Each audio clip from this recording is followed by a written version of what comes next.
वाह भाई राहुल, बढ़िया कहानी है ये तो। राहुल की बताई कहानी सिंदबाद द सेलर को सुनकर मिस्टर महेश ने राहुल से कहा। राहुल की नजर घड़ी पर पड़ी। टाइम देखा तो रात के 11 बज चुके थे। उसने सोचा कि अगर ये बातें ऐसी ही चलती रहीं तो पूरी रात यहीं बीत जाएगी। राहुल खड़ा हुआ और सोचते हुए बोला, मिस्टर महेश, मैंने सिंदबाद द सेलर का फर्स्ट ड्राफ्ट अपने घर के कंप्यूटर में सेव करके रखा है। जैसे ही मैं रात में घर पहुंचूंगा आपको फर्स्ट ड्राफ्ट मेल कर दूंगा, फिर आप उसे इत्मीनान से पढ़ सकते हैं। क्या ये ठीक रहेगा? आप बताइए सर। महेश कुमार ने अपने हाथों को मसलते हुए कहा, ठीक है, कोई बात नहीं है। ऐसे अगर तुम्हें ज्यादा तकलीफ ना उठानी पड़े तो भेज देना, और नहीं भी भेजोगे तो भी कोई बात नहीं है। ऐसे भी बस 1-2 महीने की बात है। नॉवेल एक बार पब्लिश हो जाए उसके बाद मैं खुद अपने लिए 2 सेट्स खरीद लूंगा। वैसे भी राहुल अभी कॉपीराइट को लेकर थोड़ा कंफ्यूजन में है। भले ही राहुल की Sinbad the seller copyright association में रजिस्टर्ड है, फिर भी अभी बहुत सी चीजें हैं कॉपीराइट के बारे में जिन्हें सीखा जा सकता है, और राहुल बहुत कुछ सीख भी रहा है बिना किसी मुसीबत के। राहुल के पिछले जन्म में सिंदबाद द सेलर को बहुत तरह से बदल दिया गया था, लेकिन इसका सबसे अच्छा वर्जन जो है वो है इसका ओरिजिनल वर्जन, जो कि एक अरेबियन है, और राहुल वो ही लिखना चाहता है। महेश की बात पर राहुल ने कहा, अरे नहीं सर, आपको भेजने में क्या तकलीफ होगी, मैं जल्द ही आपको मेल कर दूंगा। ठीक है, मुझ पर भरोसा करने के लिए शुक्रिया राहुल। महेश कुमार दिल खोलकर हंसे। उसी वक्त गायत्री देवी सोना को पढ़ाने के लिए बाहर ले गई और महेश कुमार की हंसी सुनकर चौंक गई और फिर गुस्से से कहा, अरे बूढ़े आदमी, रात में भूतों को बुला रहे हो क्या? वाह भाई, अब ये क्या बात हुई? क्या मैं हंसू भी ना? महेश गायत्री देवी से बोले। फिर महेश कुमार पलटकर एक बच्चे की तरह बोले, सोना, या आपने अपने हाथ में क्या पकड़ा हुआ है? क्या तुम दादाजी को दिखा सकती हो? ठीक है। सोना ने खुशी खुशी अपने हाथों में पकड़े हुए ब्लैंक पेपर को दिखाया। उस ब्लैंक पेपर पर कुछ इंक के धब्बे थे। ऐसा लग रहा था कि उस पर कैलीग्राफी करने की कोशिश की गई है। ब्लैंक पेपर को कॉफी टेबल पर रखते हुए सोना एक शब्द की तरफ इशारा करते हुए बोलती है, देखिए दादाजी, मैंने अपने पापा का नाम लिखा है। कैसा लग रहा है? क्या ये सुंदर है? उस पेपर पर केवल 2 शब्द लिखे हुए थे, एक तो राहुल और दूसरा सोना। दोनों शब्द काफी सिंपल थे। हालांकि स्ट्रोक का कनेक्शन काफी मैच्योर था और राइटिंग भी अच्छी नहीं थी, फिर भी सोना के लिखे इन 2 शब्दों ने राहुल को काफी खुशी दी, जिसे कैलीग्राफी आती भी नहीं है। महेश कुमार ने पूछा, हाँ, इतनी बारीक लिखाई। गायत्री, क्या तुमने सोना को ये सिखाया? इतने पतले स्ट्रोक की कैलीग्राफी स्टाइल गायत्री देवी ही सिखा सकती थी, क्योंकि गायत्री देवी के पेंटर होने की वजह से कैलीग्राफी के स्ट्रोक पतले और मजबूत होते हैं। उनकी हैंडराइटिंग भी ऐसी लगती है मानो खाली कागज पर किसी ने पेंटिंग की हो। इस दुनिया में मुट्ठी भर लोगों को छोड़कर शायद ही कोई कैलीग्राफी का अभ्यास करता है, और ऐसा है कि गायत्री देवी कैलीग्राफी और पेंटिंग की गुरु हैं। महेश के सवाल का जवाब देते हुए गायत्री देवी ने ना कहते हुए बोला, अरे नहीं, अगर मैंने सोना को कैलीग्राफी सिखाई होती तो वो इतनी सहज कैसे होती? इस सोना को रितु ने सिखाया है, राहुल ने झट से जवाब दिया। मुझे उम्मीद नहीं थी कि सोना की माँ भी इतनी अच्छी कैलीग्राफी करती हैं। महेश कुमार थोड़ा भौचक्का हो गए और कुछ देर सोचने के बाद उन्होंने आगे कहा, रितु? रितु? कैलीग्राफर्स एसोसिएशन में आज तक तो ऐसा कोई नाम नहीं सुना। जो कोई भी सुनता वो मान लेता कि रितु सोना की माँ का नाम है। महेश कुमार जी, इसके बारे में मत सोचिए। दरअसल रितु सोना की माँ की अच्छी दोस्त है। क्योंकि सोना अपनी माँ के साथ बड़ी हुई है और रितु की कोई संतान नहीं है, तो उसने सोना को हमेशा अपनी गॉड डॉटर की तरह माना है। राहुल ने सोना के सर पर हाथ फेरते हुए आगे कहा, अब काफी देर हो गई है, मुझे लगता है कि अब हमें चलना चाहिए। जब मैं घर पहुंचूंगा तो मैं सिंदबाद द सेलर का पहला ड्राफ्ट लिखूंगा और आपको भेजूंगा। अरे इतनी भी क्या जल्दी में हो? गायत्री देवी सोना से विदा लेने के लिए तैयार ही नहीं थी, इसीलिए उन्होंने कहा, ऐसे आज तुमने पी ली है तो तुम गाड़ी मत चलाओ, थोड़ी देर और रुको, फिर मैं ड्राइवर को बोलकर तुमको घर छुड़वा दूंगी। गायत्री देवी सोना के साथ बिताए हुए पल को सोच के काफी खुश है और वो नहीं चाहती कि सोना को कोई भी रिस्क हो। इसीलिए राहुल ने भी कहा, ठीक है। इस दुनिया में राहुल की खूबसूरत जिंदगी तो अभी शुरू ही हुई है, तो वो शराब पीकर गाड़ी चलाने की बेवकूफी कैसे कर सकता है? गायत्री देवी की बात मानकर राहुल और सोना महेश कुमार के ड्राइवर के साथ घर से निकले।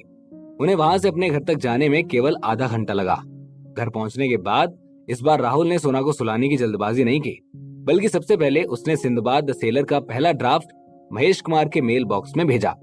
मेल भेजने के कुछ ही देर में राहुल को महेश कुमार का फोन पर एक मैसेज मिला। सिंदबाद द सेलर मिल गई है, धन्यवाद राहुल, और मेरी और गायत्री की ओर से सोना को गुड नाइट कहना। इस मैसेज को देखकर राहुल मुस्कुराया। उसने सोचा था कि शायद महेश कुमार पूरी रात नॉवेल पढ़ता रहेगा। ठीक है मिस्टर महेश कुमार, आप और आंटी गायत्री देवी भी जल्दी सो जाएं। राहुल ने महेश कुमार को वापस एक मैसेज भेजा और फिर सोना को सुलाने की तैयारी की। अगले दिन कंपनी में आने के कुछ ही समय बाद उर्मिला को पलाश ने राहुल के ऑफिस भेजा। उर्मिला, क्या हुआ? तुम यहाँ? राइटिंग को लेकर क्या और भी कोई डाउट है? राहुल जो वीवो पर स्क्रॉल कर रहा था, वो उर्मिला के इस तरह से आने पर अपनी हंसी रोक नहीं पाया। जहां तक उर्मिला की बात है, वो एक ऐसी लड़की है जो हमेशा कुछ नया सीखने के लिए एक्साइटेड रहती है। जब से उसे पलाश से पता चला है कि राहुल ही लेखक राहुल है, वो राइटिंग से रिलेटेड एडवाइस लेने के लिए राहुल के ऑफिस चली आती है। शुरुआत में राहुल उसकी लिखी चीजों को ज्यादा अहमियत नहीं देता था, लेकिन उसे उम्मीद नहीं थी कि ये लड़की एक सुपर फास्ट लर्नर होगी। अक्सर एक या दो बार कहने के बाद उर्मिला जल्दी ही सब कुछ समझ जाती है कि उसे क्या करना है, और फिर वो राहुल के सजेशंस इस्तेमाल करके लगातार इम्प्रूव करती रही है।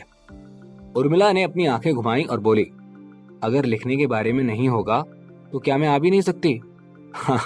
अरे मैं तो मजाक कर रहा था, राहुल ने मुस्कुराते हुए पूछा। बैठो, चाय या जूस? नहीं, मैं यहाँ पर बैठने के लिए नहीं आई हूँ, उर्मिला ने सर हिलाते हुए बोला। पलाश सर ने आपको बुलाया है और साथ ही में स्नो वाइट और सिंड्रेला की एल्बम को भी हाथ से लाने के लिए कहा है। 1 महीने से भी ज्यादा हो गया था और राहुल ने स्नो वाइट और सिंड्रेला की फिल्म की story structure, animation, character design और साथ ही साथ कुछ इंपॉर्टेंट सीन्स के बैकग्राउंड पिक्चर के बारे में सोचना बंद ही नहीं किया था। बेशक उसने सभी इंपॉर्टेंट कैरेक्टर्स और इंसिडेंट्स को स्केच भी किया। हालांकि इसकी तुलना एक प्रोफेशनल एनिमेशन प्रोडक्शन टीम से नहीं की जा सकती है, पर कम से कम ये एनिमेशन प्रोडक्शन टीम को बहुत सारी परेशानी से बचाने में मदद कर सकती है। तुम्हारा मतलब है पलाश उन 2 फेरी टेल्स को एनिमेटेड बनाने के लिए मान गया है, या फिर अभी भी वो इसे लाइव एक्शन फिल्म बनाने का ही सोच रहा है? राहुल पिछले 1 महीने से पलाश को इन्हें एक एनिमेशन फिल्म बनाने के लिए पटा रहा है। उसकी ये महीनों की मेहनत शायद आज रंग लाएगी। राहुल की खुशी का ठिकाना नहीं है। वो तो मान चुका है कि शायद पलाश ने उसकी बात सुन ली है। उर्मिला ने कुछ देर तक सोचा और कहा, जी अभी तो मुझे ऐसा कुछ नहीं पता है, लेकिन हाँ, आज सुबह मिस्टर पलाश ने एनिमेशन डिपार्टमेंट और फिल्म प्रोडक्शन डिपार्टमेंट के स्टाफ को कॉन्फ्रेंस हॉल में बुलाया और सुबह सुबह ही एक मीटिंग ऑर्गेनाइज की फेरी टेल्स के प्रोडक्शन पर बातें करने के लिए। इसीलिए शायद वो आपको बुला रहे हैं। ओके, ये तो अच्छी बात है, चलो चलते हैं। राहुल ने राहत की सांस ली। उसने दराज से 2 मोटी पिक्चर एल्बम निकाली और उर्मिला के पीछे पीछे सीधे पलाश के ऑफिस चला गया। अपने ऑफिस में पलाश हाथ से अपने गाल पकड़कर बैठा था।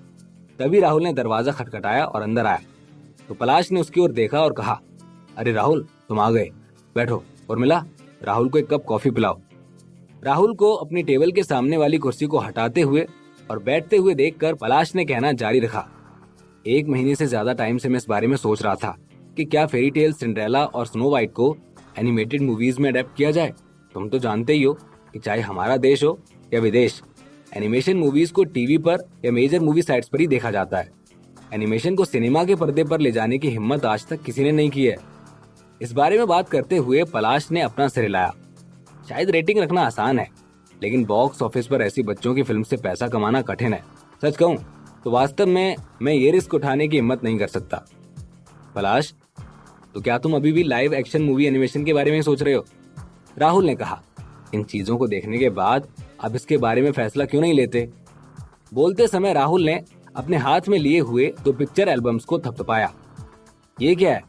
पलाश ने दोनों एल्बम्स को कुछ अजीब तरीके के साथ लिया। एल्बम खोलने और एक नजर डालने पर पलाश सुंदर चित्रों से तुरंत आकर्षित हो गया।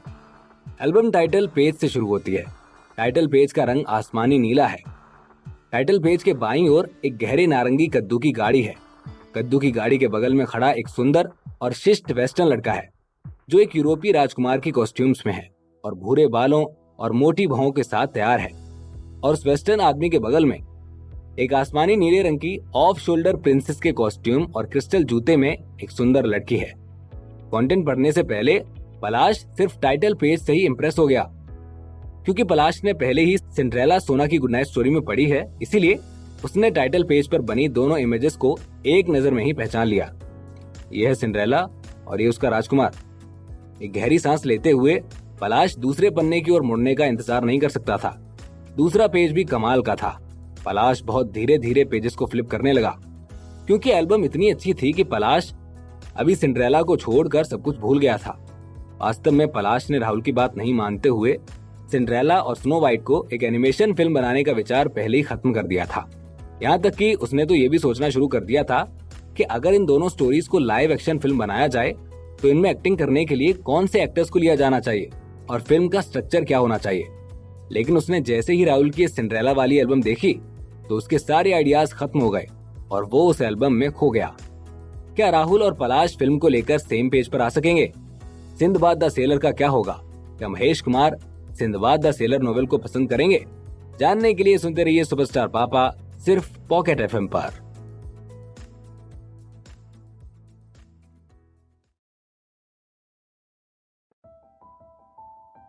राहुल ने ये बात पहले ही कह दी थी कि अगर वेस्टर्न फेरी टेल्स फिल्मों में हमारे लोग नजर आएंगे तो इसका कोई मतलब नहीं रह जाएगा, और तो और ओरिजिनल फिल्म को भी ये एक मजाक बनाकर रख देगा। और जब समय आएगा तब ये मत कहना कि फिल्म ने सारे पैसे गवा दिए। यहाँ तक कि राहुल ने सिंड्रेला और स्नो वाइट की कॉपीराइट बेची थी, उसे भी ऑडियंस से सुननी पड़ रही है। सिंड्रेला देखने के बाद मिस्टर पलाश खुद को स्नो वाइट देखने के लिए और इंतजार नहीं करवा सकते थे। उन्होंने सांस लेने तक का इंतजार भी नहीं किया और स्नो वाइट को देखना शुरू कर दिया। सिंड्रेला की तरह ही स्नो वाइट का मतलब भी फेरी टेल जैसा ही था, पर यह सिंड्रेला से ज्यादा अच्छा था और इस फिल्म का सेंस ऑफ सब्स्टिट्यूशन भी काफी स्ट्रॉन्ग था। ऐसा लग रहा था कि मानो जैसे मैं सच में स्नो वाइट की दुनिया में जा चुका हूँ और वो सब कुछ कर रहा हूँ जो उसमें दिखाया गया है।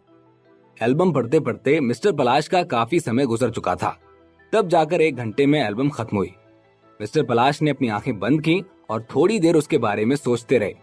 फिर उन्होंने टेबल पर जोर से मारते हुए कहा, डैम इट, इसे देखने और सुनने वाला पहला इंसान मैं रहूंगा। ये कमाल है। क्या तुम तय कर चुके हो? राहुल अपना मन बना चुका था और उसने आगे कहा, मुझे डर था कि कहीं तुम शूट करने से मना ना कर दो। अरे मैं बिल्कुल शूट करूंगा। मिस्टर पलाश ने अपने सीने पर हाथ रखते हुए कहा, तुमने फिल्म का बेसिक स्ट्रक्चर तैयार कर दिया है और अलग अलग फेरी टेल्स के कैरेक्टर भी डिसाइड हो गए हैं। अगर मैं शूट ना करूं तो क्या तुम्हारी मेहनत बर्बाद नहीं चली जाएगी? हर बिजनेसमैन को सिर्फ मुनाफे से ही मतलब होता है। पलाश ने भी भरपूर इंटरेस्ट दिखाना शुरू किया। वैसे भी अभी तक इस दुनिया में 3D मूवी जैसी कोई चीज नहीं थी। यहाँ तक कि जब कोई एनिमेटेड मूवी भी बनती थी तो वो भी कुछ खास नहीं होती थी, जिसका खर्चा लाइव एक्शन मूवी से थोड़ा कम होता था। साथ ही साथ राहुल की पिक्चर बुक यहाँ पर है। अगर एक बार भी पिक्चर बुक पढ़ लेंगे तो आप उसे लाइव एक्शन बनाने के लिए कभी तैयार नहीं होंगे, क्योंकि ये मैटर नहीं करता है कि पिक्चर बुक में कौन सी पिक्चर सबसे परफेक्ट है, कौन सी पिक्चर सबसे अच्छी है। इसकी तुलना ही नहीं की जा सकती है। अच्छी बात है, राहुल ने हामी भरी। प्रोडक्शन के दौरान अगर आपको किसी भी चीज की नीड होगी तो मुझे बताइएगा। मैं आपको इन 2 एनिमेटेड मूवीज को क्लासिक मूवीज बनाने में जरूर मदद करूंगा। ज्यादा बिजी मत हो जाना, मिस्टर पलाश ने अपना हाथ मिलाते हुए कहा। भाई तो भाई होते हैं, और तुम अकाउंट का ध्यान रखना। इन 2 फेरी टेल्स की कॉपीराइट तुम्हारे हाथों में है, और मुझे पैसे भी बता देना कि तुम मुझे इन्हें कितने में बेचना चाहोगे। क्या मेरे साथ पैसों से मोल भाव करना चाहते हैं? राहुल ने मुस्कुराते हुए मिस्टर पलाश की तरफ देखा। आपको लगता है कि मैं आपको कभी धोखा दूंगा? अरे भाई, बिजनेस बिजनेस होता है, मिस्टर पलाश ने हंसते हुए कहा। तुमने एक ऑफर दिया, उसके बदले मैंने दूसरा ऑफर दिया, तो क्या मोल भाव भी नहीं कर सकता? तुम सच में एक बिजनेसमैन हो। राहुल जोर जोर से हंसने लगा। पिक्चर बुक और फेरी टेल दोनों को मिलाकर मैं 5 मिलियन लूंगा और तुम्हें बेच दूंगा। ठीक ऐसा रहेगा? इन दोनों के लिए 5 मिलियन? मिस्टर पलाश ने थोड़ा कड़क आवाज में कहा। क्या तुम बहुत ज्यादा डिमांड नहीं कर रहे हो? खरीदने के लिए अच्छी स्क्रिप्ट्स की कमी नहीं है बाजार में। तुम्हारी इन 2 फेरी टेल्स में कई सारी पिक्चर्स और टेक्स्ट हैं। इनकी कीमत 5 मिलियन के लायक तो नहीं है, तो तुम इतना पैसा लेने की कोशिश मत करो। मेरी बात सुनो, राहुल ने हंसते हुए कहा। मुझे भी तुम्हारी मूवी बॉक्स ऑफिस का शेयर चाहिए, ज्यादा तो नहीं, बस 8%। बॉक्स ऑफिस का शेयर का 8%? शायद ही तुम्हें ज्यादा नहीं लगता होगा, पर तुम्हें अंदाजा भी है कि एक फिल्म में बचत कितनी होती है। बॉक्स ऑफिस का शेयर उतना ही है जितना कि इस दुनिया में पृथ्वी का। पलाश ने हंसते हुए कहा। स्पेशल फिल्म फंड के तहत कंट्री इसका 5% लेगी, 3.3% टैक्स होगा, 5% थिएटर को जाएगा, 30% शैडो में डिस्ट्रीब्यूटर्स को जाएगा, 5% से 15% के बीच में डिस्ट्रीब्यूशन एजेंसी की फीस होती है। ये सब पैसे काटने के बाद जो पैसा बचता है ना, सिर्फ वही प्रोड्यूसर के पास रहता है। अगर सिंपल शब्दों में कहो तो बनाने वाले के पास 100 रुपए में से सिर्फ 40 रुपए बचते हैं। पलाश ने साफ शब्दों में राहुल को समझाया। राहुल ने मुंह खोलकर 8% की हिस्सेदारी की मांग तो कर ली थी, पर मिस्टर पलाश को इससे भी कम पैसे मिलते थे। मिस्टर पलाश अपने सूखे से गले को भिगोने के लिए पानी पीने ही वाले थे कि उतने में ही राहुल बोल पड़ा। मैं तो बस लूट रहा हूँ, राहुल ने हंसते हुए कहा। और वैसे भी आप ही ने मुझसे कहा कि बताओ, और जब मैंने बताया तो आप खुश नहीं हैं। तो आप ही क्यों नहीं बता देते कि आप मुझे कितना देंगे? मिस्टर पलाश ने टिश्यू पेपर निकाल कर अपना मुंह पोंछा और जोर से कहा, 2 फेरी टेल दोनों का 3% दूंगा और बॉक्स ऑफिस का 3% शेयर दूंगा। और इसके साथ साथ इन दोनों एनिमेशन फिल्म का प्रोडक्शन हमारी कंपनी की एनिमेशन प्रोडक्शन टीम करेगी। उस वक्त तुम्हें सारे प्रोसेस को गाइड करना होगा। करोगे ना? क्या ये पहले नहीं बोल सकते थे? राहुल ने हामी भरते हुए कहा। ओके, ठीक है फिर। ऑफिस वापस जाने से पहले राहुल ने सिंड्रेला और स्नो वाइट की एनिमेटेड फिल्म के बारे में डिस्कशन के बाद मिस्टर पलाश से कुछ और बातें भी की थी। आज 17 अगस्त है और अगले महीने की 4 तारीख को राहुल स्टूडियो ऑफिशियल तौर पर ओपन हो जाएगा और अपने नए बिजनेस के लिए तैयार हो जाएगा। राहुल के पास अभी भी बहुत सारे काम हैं और वो कुछ ही दिनों में फिर से शहर से बाहर निकलेगा, क्योंकि न्यू वॉइस ऑफ भारत की कुछ रिकॉर्डिंग शुरू होने वाली है। 2 दिनों के बिजी रहने के बाद तीसरे दिन की दोपहर को राहुल ने अपना सामान पैक करना शुरू कर दिया। सोना थोड़ा उत्साहित नजर आ रही थी। उसने राहुल को सवालों के घेरे में घेर लिया। पापा, क्या आप सच में मुझे वहां पर ले जा सकते हैं? सोना ने अपनी बड़ी बड़ी आंखों को झपकाया। सोना पहले कभी अपने पापा के साथ इतना दूर नहीं गई थी।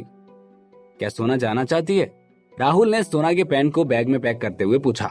सोना ने अपना सिर ऊपर नीचे किया और उत्सुकता से कहा, मैं जाना चाहती हूँ। इससे पहले जब मेरी मम्मी फिल्म बनाने के लिए गई थी तो वो मुझे अपने साथ नहीं ले गई थी। मैं कभी भी खेलने के लिए दूसरी जगहों पर नहीं गई। इस बार मैं आपको यहाँ से दूर ले जाऊंगा। पापा आपको सब कुछ दिखाएंगे। राहुल ने सोना के छोटे से सिर को छुआ और कहा, जहाँ आप जा रही हैं ना, वहाँ पर बहुत सारे स्नैक्स मिलते हैं जो आपने पहले कभी नहीं खाए होंगे। जब भी हमें फ्री टाइम मिलेगा तो मैं आपको खिलाने के लिए भी लेकर जाऊंगा, ठीक है? ठीक है, ठीक है। सोना कूद गई और अपने छोटे हाथों से ताली बजाने लगी। सोना को टेस्टी खाना सबसे ज्यादा पसंद है। ठीक है, हम सुबह 3 बजे निकल रहे हैं। हम थोड़ी देर में एयरपोर्ट के लिए निकलेंगे। सोना, अगर आपको नींद आए तो आप कार के पीछे वाली सीट पर सो सकती हो, ठीक है? नींद? पापा, आज तो मुझे सुलाने से भी नींद नहीं आने वाली है, सोना ने एक्साइटेड होते हुए कहा। ठीक है, ठीक है। अपनी चीजों को पैक करने के बाद राहुल ने 2 सूटकेस खींचे और पार्किंग की जगह पर नीचे चला गया। राहुल के काम करने का तरीका हमेशा अच्छा और अलग रहा है। वो सभी चीजें पहले से ही प्लान कर लेता है और वो जल्दी एयरपोर्ट पर पहुंच जाता है, जिससे उसे बाद में फ्लाइट पकड़ने के लिए दौड़ना नहीं पड़ता है। इस बार मिस्टर पलाश किसी काम में उलझे हुए थे, इसीलिए वो राहुल के साथ नहीं जा सकते थे। इसीलिए राहुल सिर्फ सोना के साथ गया। सुबह 5:30 बजे फ्लाइट पहुंच गई। फ्लाइट से उतरने के बाद राहुल ने सोना पर ध्यान दिया कि सोना ने सारे टाइम बताए जाने वाले हर एक साइन को फॉलो किया है। ये छोटी सी बच्ची इतनी समझदार कैसे हो सकती है? राहुल अपनी सोच में गुम हो गया था। क्योंकि फ्लाइट अभी एयरपोर्ट पर आ गई थी और सामान अभी तक नहीं आया था, तो इसलिए राहुल ने सोना को आराम करने के लिए बिठा दिया और उसके बगल में बेंच पर इंतजार करने लगा। जिस वक्त राहुल ने सोना को गले लगाया हुआ था और अपना सामान लेने के लिए वो इंतजार कर रहा था, एक युवा की आवाज आई। माफ करना, क्या आप राहुल हैं? राहुल ने एक छोटी सी लड़की को देखा जो लगभग 20 साल की उम्र की थी और उसके सामने खड़ी थी। एक बेहतर आकार और सुंदर कपड़े के साथ एक सुंदर गुलाबी खरगोश की गुड़िया उसने अपनी बाहों में पकड़ी हुई थी। इस ट्रिप के लिए राहुल अच्छे से तैयार हुआ था। न केवल उसने एक बेसबॉल कैप और चश्मा पहना था, बल्कि उसने एक काला मास्क भी पहना था जो कि उसके चेहरे के आधे हिस्से को कवर कर सकता था। वो ये नहीं समझ पा रहा था कि वो छोटी लड़की उसे कैसे पहचानती थी। ये देखते हुए कि राहुल बोल नहीं रहा था, छोटी लड़की को लग रहा था कि राहुल कुछ सोच रहा है, इसीलिए वो मुस्कुराई और बोली, अगर आप अपने साथ सोना को ले जा सकते हैं तो आप राहुल ही होने चाहिए। मुझे किसने बुलाया? सोना ने चौंक कर पूछा। उसने अपने सामने खड़ी बड़ी बहन को देखने के लिए अपना सिर उठाया, फिर अपना सिर झुकाया और कहा, दीदी, क्या आप सोना को जानती हैं? मैं तुम्हें जानती हूँ। उस नाजुक सी लड़की ने सोना के गुलाबी चेहरे को छुआ और कहा, दीदी न केवल आपको जानती हैं बल्कि आपके तो गाने भी गाती हैं। सच में? सोना अचानक उत्साहित हो गई। राहुल को देखने के लिए वो मुड़ी और हैरान होकर बोली, पापा, पापा, दीदी अभी भी मेरा गाना गा सकती हैं। सोना बहुत खुश हो गई। ओहो, सोना ने तो अपनी पहचान ही बता दी है। अब जब ये सामने आ ही गया है तो राहुल ने इसे अब और नहीं छिपाने का फैसला किया। उसने अपना धूप का चश्मा और मास्क हटा दिया और कहा, हाँ मैं राहुल हूँ, क्या मैं आपसे पूछ सकता हूँ? मुझे पता था कि आप राहुल हो। नाजुक छोटी सी लड़की उत्साह से फूट फूट कर हंसने लगती है और अपने बैग से एक सुंदर कलम और एक नोटबुक निकालते हुए उसने कहा, मैं आशी हूँ, क्या आप मेरे लिए मेरे नाम पर साइन कर सकते हैं? मैं आपकी बहुत बड़ी फैन हूँ। मैंने आपके गाने पहले ही डाउनलोड कर लिए हैं। मैंने बहुत सुनती हूँ और अब तो वो सभी मेरे मोबाइल की रिंगटोन बने हुए हैं। ठीक है, आपके सपोर्ट के लिए थैंक्स। युवा लड़की आशी ने जो कहा उसे सुनकर राहुल मुस्कुराया और उसने उसके दिए हुए पेन और कागज को ले लिया, उसके नाम पर साइन किया और उसे लौटा दिया। मुझे एयरपोर्ट पर अपने फैंस से मिलने की कोई उम्मीद नहीं थी। ये क्या कह रहे हैं आप? आपके फैंस तो अब हर जगह हैं, तो एयरपोर्ट पर मैं आपको कैसे नहीं पहचानती? क्या आपको अंदाजा नहीं है कि आप कितने पॉपुलर हैं? छोटी बच्ची के लगातार जवाब ने राहुल को चुप कर दिया। आशी ने सोना को देखा और कहा, क्या सोना भी मुझे ऑटोग्राफ दे सकती है? क्यों नहीं, बेशक सोना भी आपको ऑटोग्राफ दे सकती है, राहुल ने खुश होते हुए कहा। क्या मैं भी साइन कर सकती हूँ? सोना बहुत खुश थी। उसने अपने पापा से पेन और कागज लिया और एक एक करके उन पर साइन किए। साइन करने के बाद उसने खुशी से कहा, पापा मेरे भी फैंस हैं। फिर तो सोना को कांग्रेट्स। राहुल ने मुस्कुराते हुए सोना के छोटे से सिर को थपथपाया और उसने छोटी लड़की को पेन और कागज वापस सौंपते हुए थैंक यू कहा। पापा मुझे तो यकीन ही नहीं हो रहा कि मैंने आज अपना पहला ऑटोग्राफ दिया है। क्या मैं भी आपकी जितनी फेमस हूँ पापा? मुझे बहुत खुशी हो रही है। सोना की खुशी छुपाई नहीं छुप रही थी, उसकी आंखों में एक तेज चमक थी। राहुल ने सोना के सिर को चूमा और कहा, आप तो पापा से भी बड़ी स्टार हो। अभी तो आप बहुत छोटी हो, जब आप बड़ी हो जाओगी ना तो आप सबसे बड़ी स्टार बन जाओगी।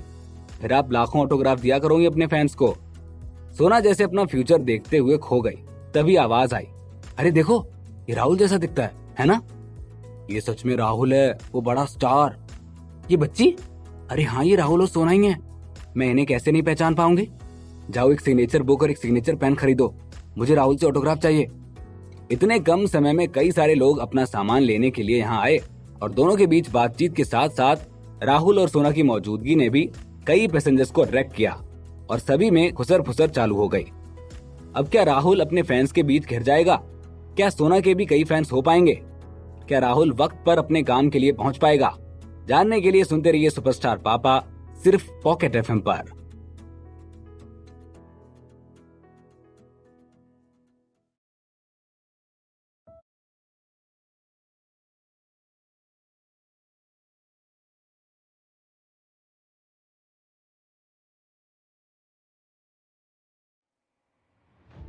उन्होंने पॉप म्यूजिक के इस उभरते हुए सितारे को पहचान लिया और एक के बाद एक सबने उसे घेर लिया।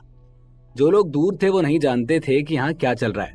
उन्होंने बस लोगों की भीड़ को अपने चारों ओर देखा और इस ओर भाग कर आ गए।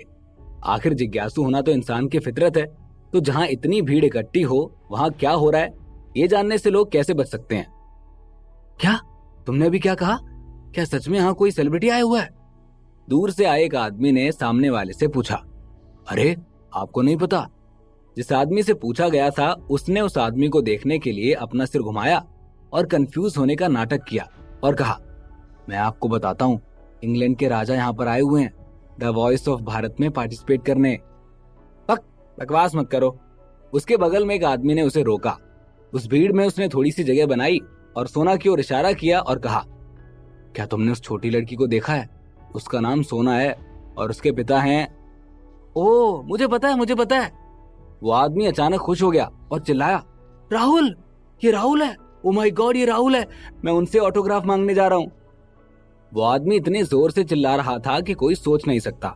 उसने पूरे एयरपोर्ट पर मौजूद लोगों का ध्यान इस तरफ खींच लिया था। यहाँ तक कि बैगेज क्लेम करने वाले पैसेंजर्स भी अपने बैगेज को छोड़कर इस तरफ ध्यान देने लगे। सब अब यही बातें कर रहे थे। मैं जा रहा हूँ वहां देखने कि आखिर क्या सिचुएशन है।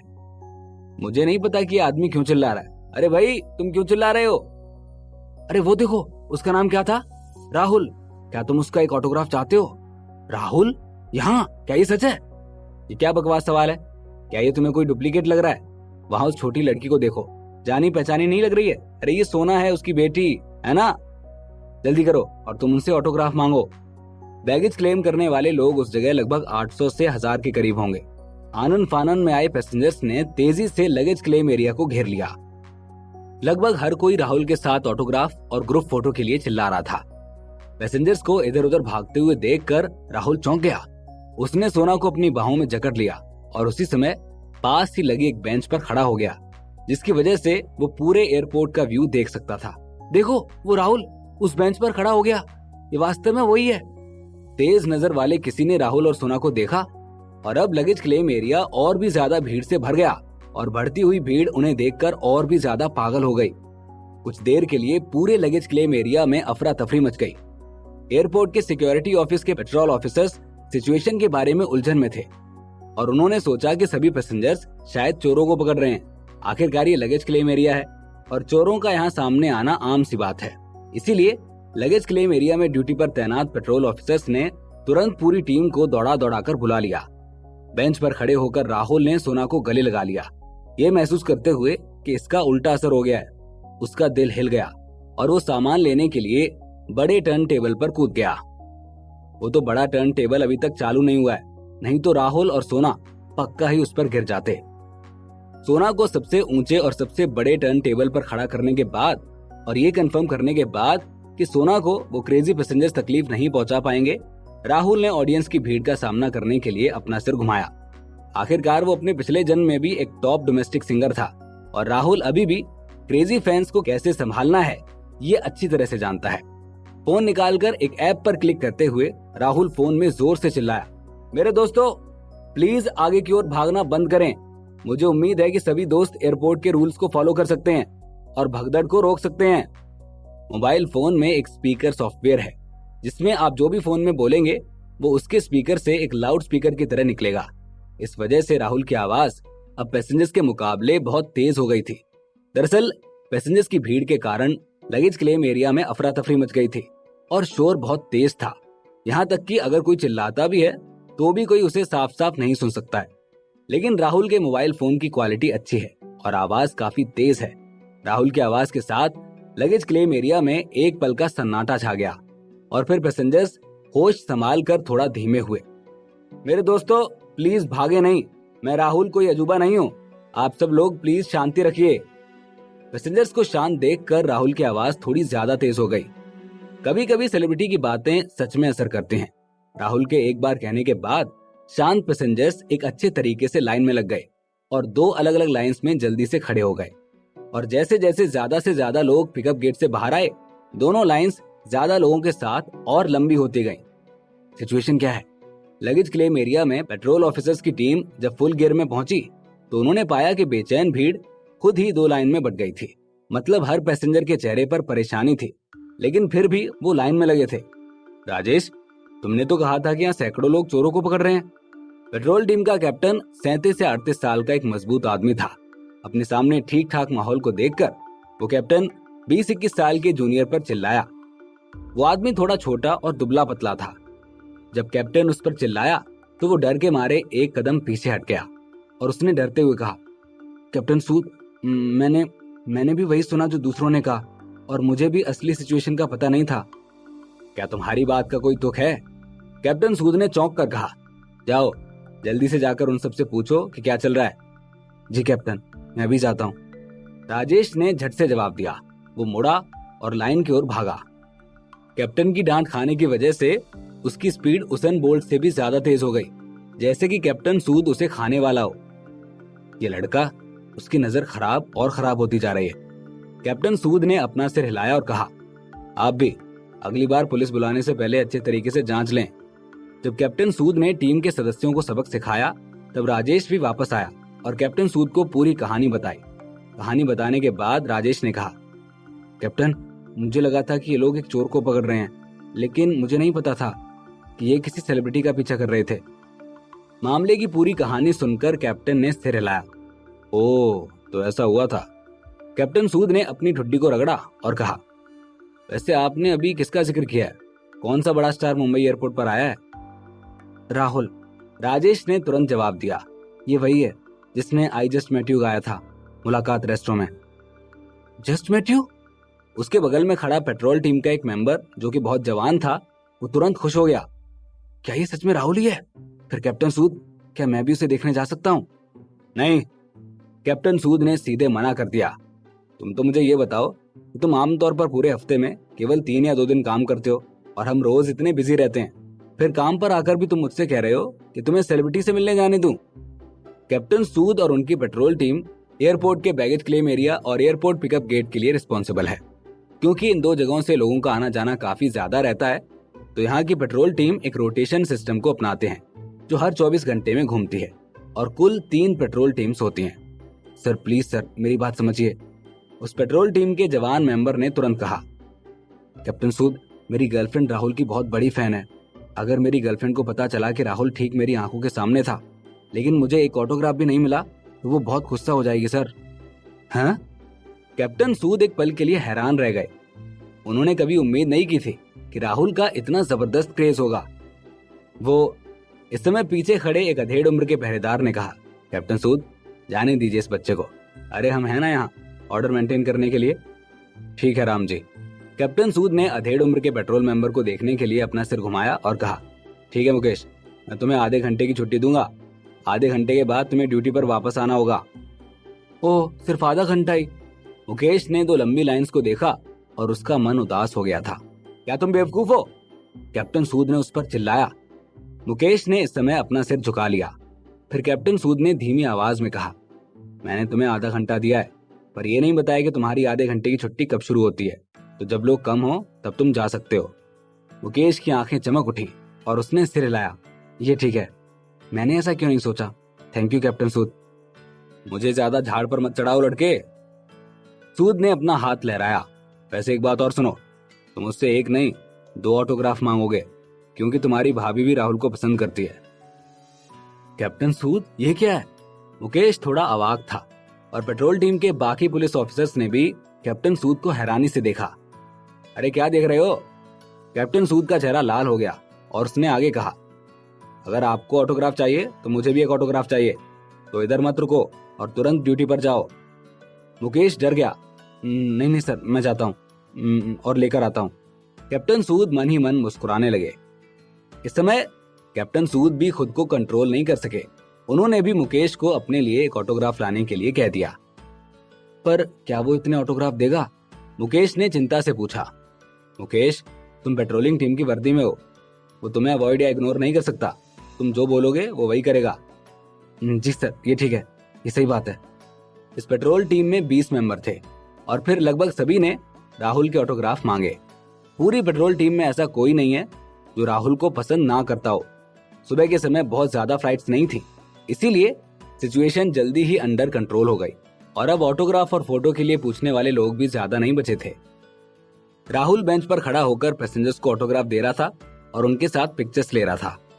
क्योंकि ये सब कुछ एयरपोर्ट पर हो रहा था तो वहां बहुत ज्यादा लोग थे, इसीलिए ऑटोग्राफ देते समय और पैसेंजर्स के साथ फोटो लेते समय राहुल सोना की सेफ्टी को लेकर ज्यादा परेशान था कि सोना को इस धक्का मुक्की में कहीं लग ना जाए। शुरुआत से ही सोना सबसे ऊंचे टर्न टेबल पर खड़ी थी। भीड़ के शांत होने के बाद राहुल को डर था कि सोना ऊपर से गिर जाएगी, इसीलिए उसने उसे अपनी तरफ से गले लगा लिया। वो नन्ही बच्ची भी समझदार है।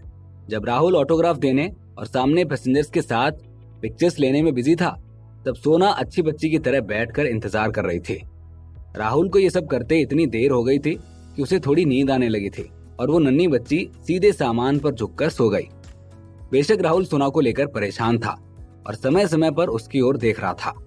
एयरपोर्ट से निकलने के बाद सुबह के 7:30 बज चुके थे और राहुल साइन पर साइन करने के लिए अपना हाथ उठा नहीं पा रहा था, लेकिन उसके चेहरे पर मुस्कान लगातार बनी हुई थी। इतने बड़े फैन बेस के साथ वो अब टॉप लाइन का सिंगर बन चुका है। अब इससे ज्यादा अच्छा और क्या होगा। जैसे तैसे सभी को ऑटोग्राफ देकर और सबके साथ फोटो खिंचवाकर राहुल सोना को लेकर वहां से बाहर निकला। एयरपोर्ट से बाहर आने से पहले राहुल भी सावधान था। इस बार न केवल उसने खुद एक मास्क पहन लिया, बल्कि सोना को भी एक छोटे से मास्क से ढक दिया, जिसकी वजह से सोना की केवल 2 बड़ी बड़ी आंखें दिखाई दे रही थीं। एयरपोर्ट के बाहर न्यू आर्टिस्ट मीडिया कंपनी की मुंबई ब्रांच के एम्प्लॉइज पहले से ही राहुल का इंतजार कर रहे थे। राहुल के कार में बैठने के बाद ड्राइवर उन दोनों को सीधे उस 5 स्टार होटल में ले गए जहां राहुल पिछली बार रुका था। क्योंकि वो काफी जल्दी पहुंच चुके थे और न्यू वॉइस ऑफ भारत की रिकॉर्डिंग का टाइम रात 8 बजे का था, तो इसीलिए सामान नीचे रखने के बाद राहुल ने ड्राइवर से उन दोनों को मुंबई में काला घोड़ा स्ट्रीट पर ले जाने के लिए कहा, काला घोड़ा मुंबई के दिल में स्थित है, जहां स्पेशल स्नैक्स, एंटीक कैलीग्राफी और पेंटिंग की दुकानें मौजूद हैं। मुंबई की स्पेशलिटीज के साथ वहां 100 से अधिक दुकानें मौजूद हैं। इस ट्रिप में राहुल और सोना कहां कहां घूमेंगे? क्या सोना को ये जगह अच्छी लगेगी? क्या इससे पहले राहुल कभी यहाँ आया है या नहीं? कैसा रहेगा राहुल का न्यू वॉइस ऑफ भारत का ये कंपटीशन? जानने के लिए सुनते रहिए सुपरस्टार पापा, सिर्फ पॉकेट एफएम पर।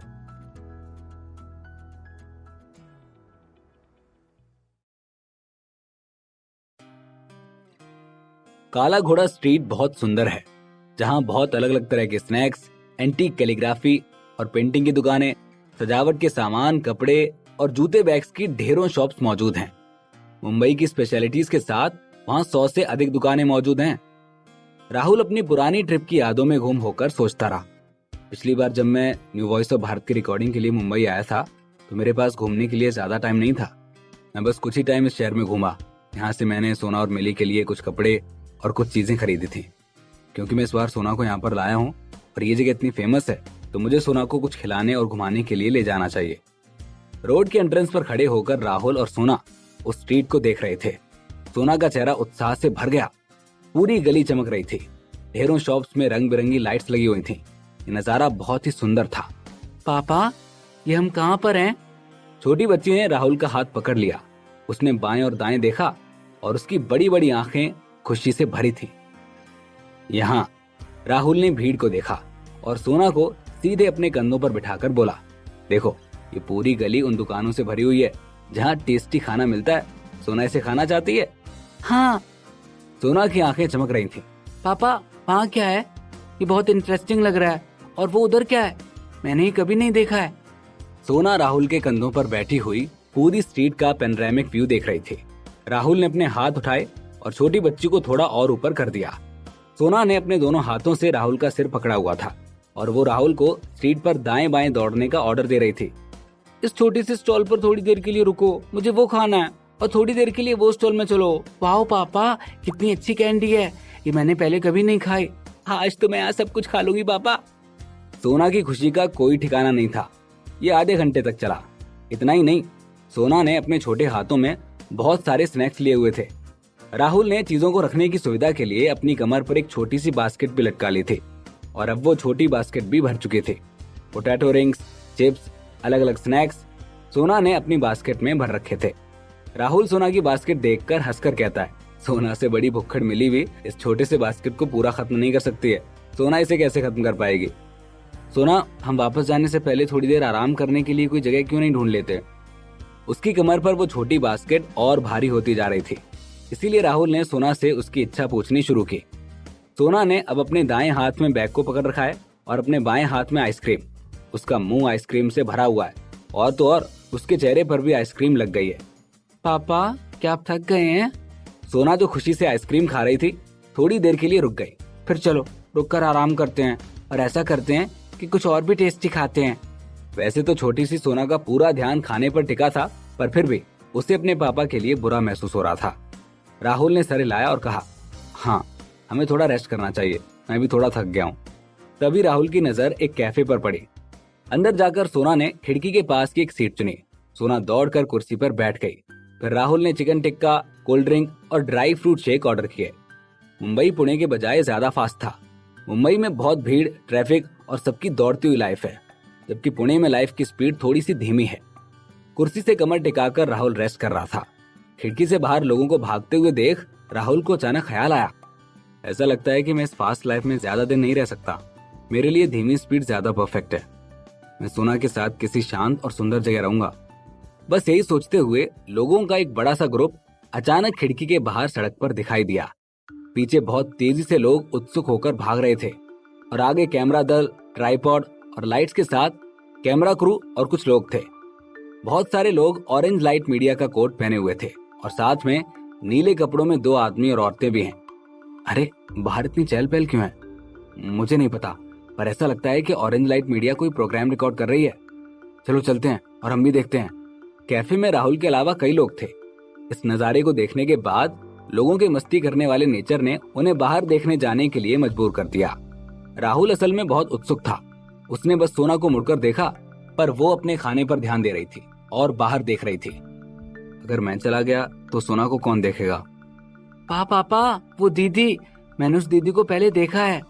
बड़ों के कंपैरिजन में बच्चों की क्यूरियोसिटी ज्यादा थी। वो एक कुर्सी पर खड़ी हुई और भीड़ में सबसे पीछे खड़ी औरत की ओर इशारा किया और चिल्लाई। राहुल ने सोना की उंगली की तरफ देखा और बाहर उस औरत को देखा। हाँ, ये तो जानी पहचानी सी है, अमृता राठौड़, जो ऑरेंज लाइट मीडिया के टॉप सिंगर्स में से एक है। पापा, क्या हमें बाहर जाना चाहिए और दीदी को हेलो कहना चाहिए? सोना ने बैग उठा लिया। मुझे याद है कि दीदी का आपके साथ बहुत अच्छा रिश्ता है, उन्हें मैं भी याद होनी चाहिए। छोटी बच्ची बहुत ही समझदार है और जानती है कि कैसे बाहर जाना है और हेलो कहना है। बेटा, दीदी एक शो की रिकॉर्डिंग कर रही हैं, क्या हम उनको काम में डिस्टर्ब कर देंगे? राहुल ने एक गीला टिश्यू निकाला और छोटी बच्ची का मुंह पोंछ दिया। चलो बस दूर से देखते हैं और उन्हें उनका काम करने देते हैं। ओह ठीक है, सोना ने कहा।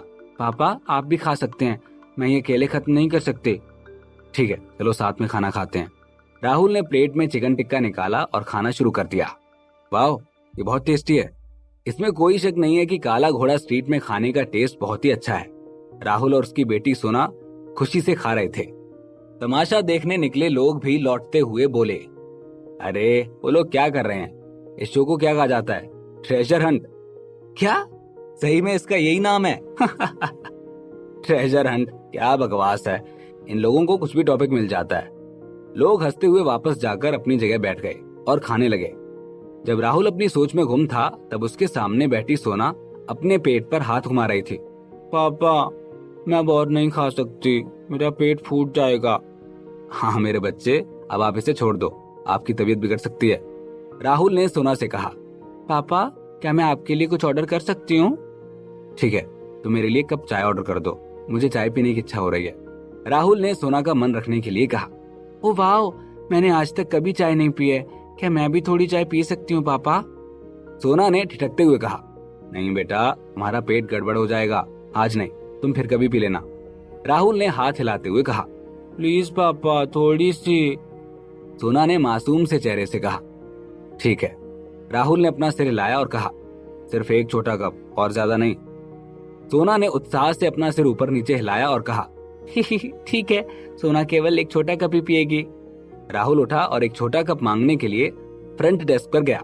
जब वो वापस आया तो उसकी जगह पहले से ही लोगों से भरी हुई थी। एक्सक्यूज मी, मुझे जाने दें, अरे मुझे जाने दें। राहुल ने भौएं चढ़ाई, एक छोटा कप उठाया और भीड़ में घुस गया। अरे मैंने कहा, ये इतनी भीड़ क्यों है? ऑरेंज मीडिया की वर्किंग यूनिफॉर्म में उसके सामने एक आदमी ने अपना सिर घुमाया और राहुल पर नजर डाली और कुछ अफसोस के साथ कहा, अरे क्या आपने नहीं देखा, प्रोग्राम रिकॉर्ड किया जा रहा है, बाहर वेट करें। क्योंकि राहुल ने अभी भी टोपी और धूप का चश्मा पहना हुआ है और मास्क लगाया हुआ है, तो इसीलिए कोई भी उसे पहचान नहीं सकता है। उस आदमी की बेमतलब की डांट सुनकर राहुल और भी गुस्सा हो गया। आई एम सॉरी, प्लीज मुझे जाने दें। क्या आपको मेरी बात समझ नहीं आ रही है? उस आदमी ने गुस्से से बोला। फिर से कह रहा हूँ, हमारे प्रोग्राम की रिकॉर्डिंग में डिस्टर्ब ना करें। वैसे तो राहुल को बहुत जल्दी गुस्सा आता है, लेकिन अगर उस आदमी ने उसे पोलाइटली समझाया और रास्ता दिया होता तो राहुल उससे अच्छे से पेश आता। लेकिन क्योंकि उसने बदतमीजी की तो उसने कहा, अब क्योंकि तुम अनएजुकेटेड हो तो मुझे रूड होने का ब्लेम मत दो। इतना कहकर राहुल का पारा आसमान पर पहुंच गया और उसने अपने इंडियन मार्शल आर्ट की कला का इस्तेमाल करके उस आदमी को ऐसा धक्का दिया कि वो हवा में उड़ते हुए गिर गया। वो आदमी बहुत हल्का था और राहुल ने भी धीरे से धक्का दिया था, लेकिन उसके हल्के होने की वजह से वो बहुत दूर जाकर गिरा था।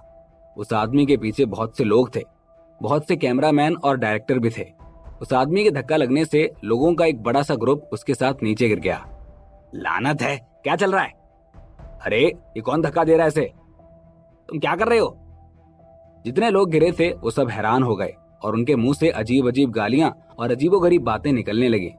खासकर वो वीडियोग्राफर, उसने और भी बेरहमी से डांटा और उसके मुंह से गालियां बरस रही थीं। उसका कैमरा बहुत महंगा है, इसके गिरने से वो टूटकर खराब हो सकता है। सोना अभी भी उस पोजीशन में बैठी थी। छोटी लड़की के सामने अमृता और एक आदमी जो लगभग 30 साल का लग रहा था, वो काफी खुश दिख रहे थे। ये देखकर कि सोना अभी भी अंदर ही बैठी है, राहुल ने सोना को दूर से देखा और राहत महसूस की। जिस आदमी को नीचे गिराया गया था वो जमीन से टकरा गया और वो घायल हो गया। उनसे माफी मांगने के बजाय उसने राहुल को कोसना शुरू कर दिया। क्या तुम पागल हो? राहुल ने उस आदमी को देखने और बात करने की सहमत नहीं उठाई और सीधे उन लोगों के पास से गुजरा जो जमीन पर पड़े थे और सोना की ओर चल पड़ा। राहुल ने जिस आदमी को नजरअंदाज किया वो आदमी अब अपना चेहरा दिखाने लायक नहीं था। अरे मैं तुमसे बात कर रहा हूँ, क्या तुम बहरे हो? बदतमीजी से बोलते हुए वो राहुल की तरफ बढ़ा। राहुल इस बार शांत नहीं रहा। इस बार राहुल के वार से वो आदमी सीधे उड़ गया और एक टेबल पर जोर से गिरा। फिर वो बदतमीज आदमी उठा और ये कहते हुए सीधे बाहर निकल गया, मैं वापस आऊंगा मार्शल आर्ट मास्टर। भीड़ तुरंत बढ़ गई। ऑरेंज मीडिया सैटेलाइट टीवी के कर्मचारी जल्दी से बाहर निकले और आदमी को देखने के लिए जमीन से उठे और भीड़ ने राहुल को देखने के लिए अपने सिर घुमा लिए। क्या तुम ठीक हो? जल्दी से 120 पर कॉल करो। क्या कोई बेहोश हो गया है? हालांकि उसके चेहरे पर एक्सप्रेशन सरप्राइजिंगली काफी कंसिस्टेंट है और डरने के बजाय वो ज्यादा सतर्क है। राहुल के गुस्से से सभी थोड़े डर गए।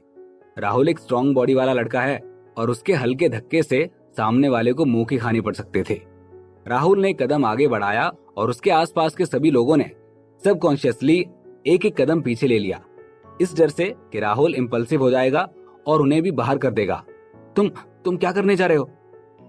अगर आप फिर से यहाँ आते हैं तो हम पुलिस को बुलाएंगे। ऑरेंज मीडिया सैटेलाइट टीवी के कर्मचारी घबरा गए क्योंकि अब तक वो नहीं जानते थे कि राहुल उस आदमी से कैसे टकराया था। पापा?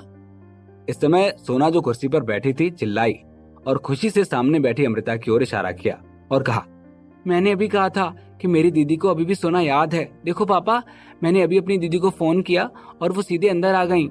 लंबे समय से नहीं मिले राहुल, अमृता की आवाज आई। अमृता ने आज आसमानी नीले रंग का स्पोर्ट्स वियर पहना हुआ था और उसके थोड़े घुंघराले हल्के ब्राउन बाल एक पोनी टेल में बंधे हुए थे और उसके सिर पर एक हैट भी लगी हुई थी। इस चमकीले चेहरे और स्पोर्ट्स वियर के अलावा सबसे ज्यादा ध्यान अट्रैक्ट करने वाली चीज पोनी टेल से ढका हुआ एक नेम टैग है और अमृता का नाम भी नेम टैग पर लिखा गया है। अब इतने वक्त के बाद राहुल अमृता से मिला है तो वो उससे क्या बात करेगा? आखिर अमृता कौन है और ये राहुल को कैसे जानती है? आखिरकार अमृता और राहुल का क्या रिश्ता है? इस प्यारी सी कहानी में क्या होगा अगला ट्विस्ट? जानने के लिए सुनते रहिए सुपरस्टार पापा, सिर्फ पॉकेट एफएम पर।